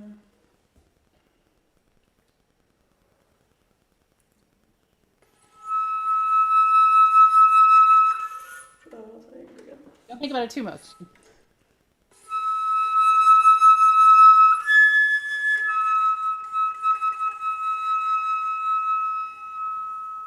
Yeah, beautiful ending. Wow, lovely taper up the end. Yeah, so I would practice it basically actually slurred, and then gradually adding in like the gentlest of articulations to the point that you articulate them the same way, I suppose. Yeah. If I were practicing that section, which of course I do sometimes, I would try to get the minimal attack on the F, and then try to match that minimal attack on the B flat, which again, totally but, beautiful job, lovely playing, Maeve. I enjoyed that thoroughly. I hope you found that useful. And, well done. It was great. Thank you very much, Maeve. Thank you, and thank you, Catriona. And apologies for the slight outage earlier on, but I hope people stuck with us. So thanks for that. If I can just invite Caitriona and Hallé to switch back their cameras and their microphones, and we'll just have a short Q&A session as mentioned earlier. So I'm sure our participants might have a question for you, Catriona. We might go in the order that they played. So Hallé, just have you anything else that you would like to ask Catriona? I was going to ask, obviously, like the past year has been very weird as a musician. Like it's even more kind of lonely than it would be usually. So I'm just wondering, like, how you got on this year. I think, to be honest, I was more fortunate than most because although the orchestra obviously wasn't able to work for quite a long time, we did get quite active making small short videos to put up on social media out of it, born of frustration and wanting to perform and wanting to do what we do and communicate with our audience. So yeah, and then there were a few projects, a few group projects, and I did a couple of collaborations we did a little flute section trio from the Nutcracker Suite. I'm sure probably some of you saw it. So that was fun, and I found it quite interesting because as I touched on earlier, you know, we're not very, or had not been very in tune with recording ourselves and the impact of not having a microphone. So it was a good learning experience, very humbling. We realized how much we are at the mercy of sound engineers, and I think that was the greatest lesson I learned last year. And any sound engineer I have a conversation with now, I tell them how wonderful they are and how much I need them, and they can really change what we do, especially flutes. You know, even the placement of a microphone, if it's in the wrong place, you hear too much of the sound splitting off the embouchure hole. You know yourselves, girls. So if you're doing any recording sessions, get them to put the microphone above you. Okay. But yeah, I think it wasn't too bad, and the orchestra got back to, as Nigel mentioned, I was really lucky because our first concert back. We're doing live stream concerts on Fridays. They go out on RTÉ Culture and Lyric FM. You can watch them as well as listen to them. And they started back in September, and they asked me to play the Mozart flute concerto, Catriona, in D, not in G. But so not only was I getting back to performing, which I was delighted about, but I had the extra impetus of preparing a concerto. So I had that drive. I think I found out about that in July. So, you know, that really buoyed me up. What I found harder was after Christmas, the second lockdown, because that was a bit of a shock. So yeah, you know, I think it's good for us to all be suddenly left on our own and have to consider, oh Lord, what am I going to do with my life? Or, you know, from your point of view, it must have been terribly difficult. I do feel a lot of sympathy for you missing out on the in-person experience with lessons. Did you find it difficult, Holly?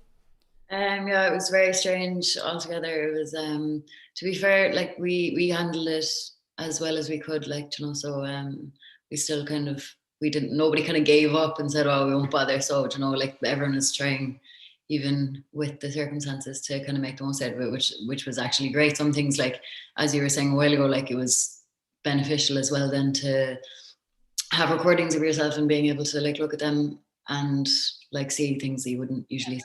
Yeah, exactly. It can be a learning. We can use it as a tool. I think so, definitely. Thank you, Catriona. Katie-Ann, have you anything to ask Catriona? Yes, so my question is, how do you mentally prepare for a performance?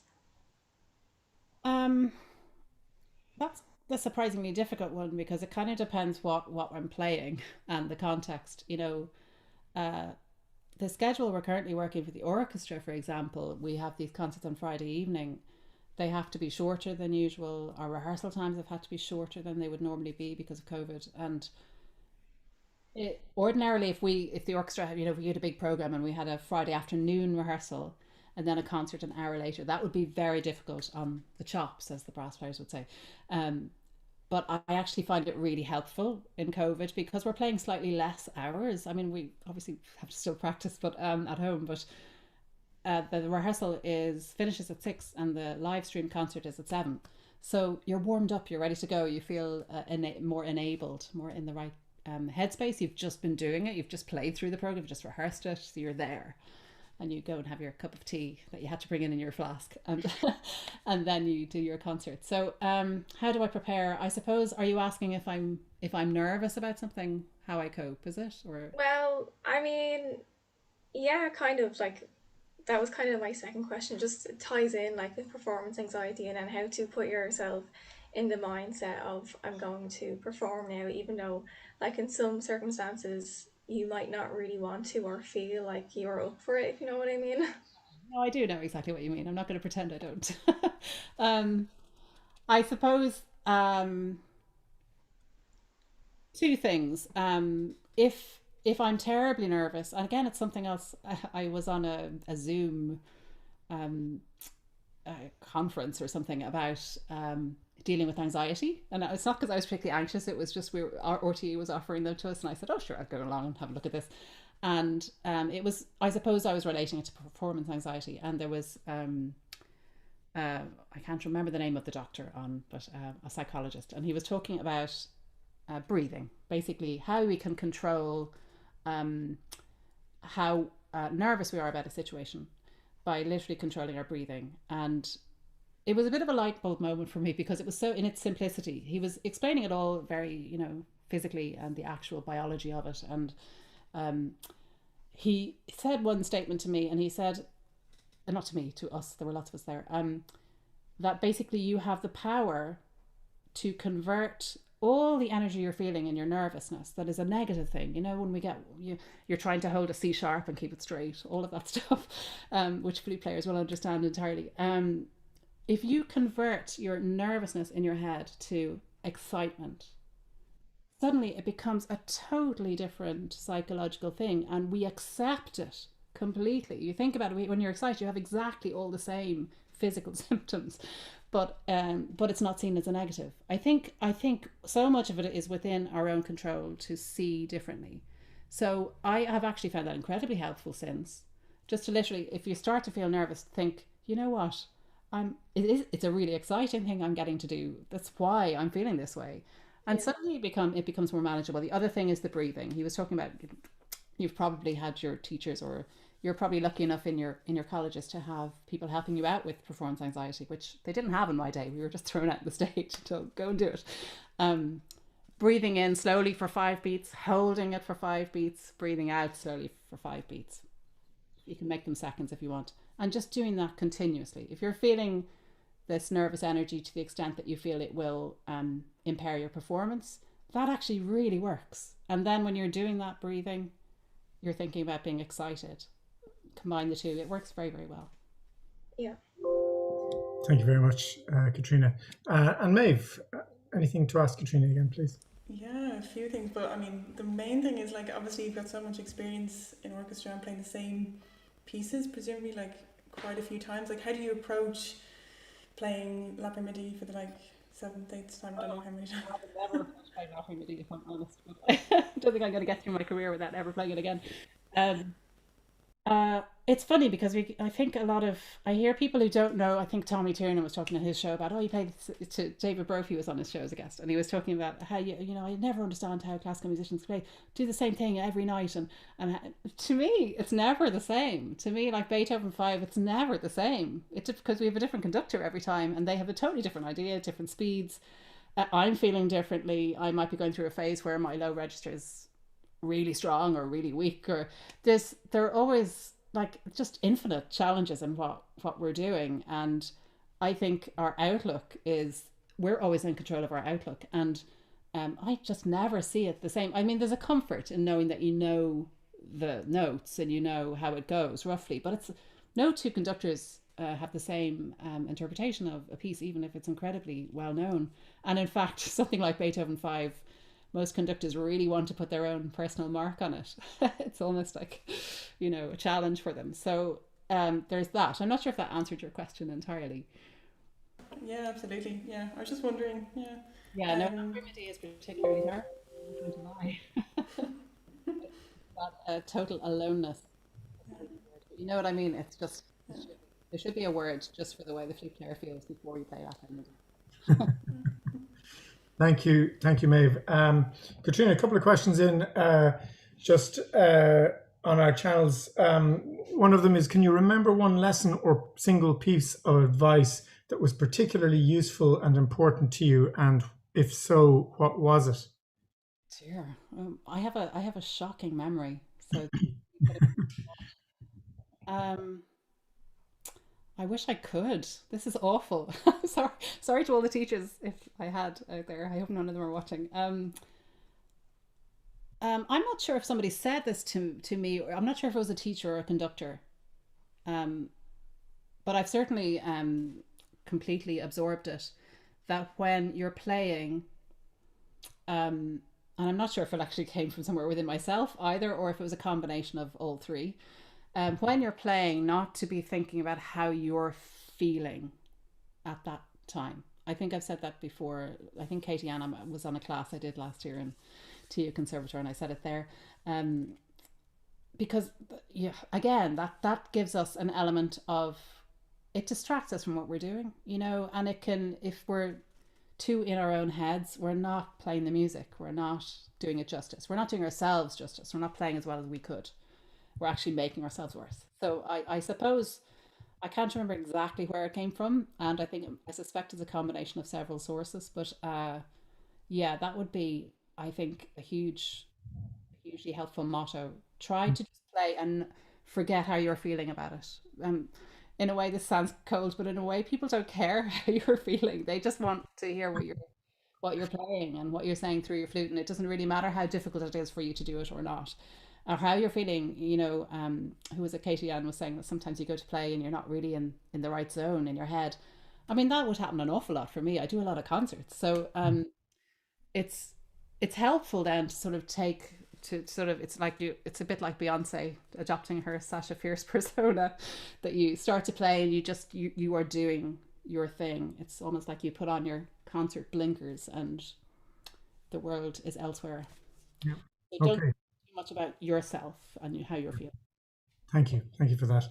Another one, who was your musician idol when you were starting out? James Galway. I think sadly I'm such a flute geek. I think it might have been the first record I bought was the God, I can't even remember what you call them now, the small ones. Small record of James Galway playing Annie's Song. But I preferred the B-side, which was the Drigo Serenade, which is a really sweet little piece. Okay, thanks. He is an idol, absolutely. And then one question just simply says, orchestral, chamber music, or solo recital?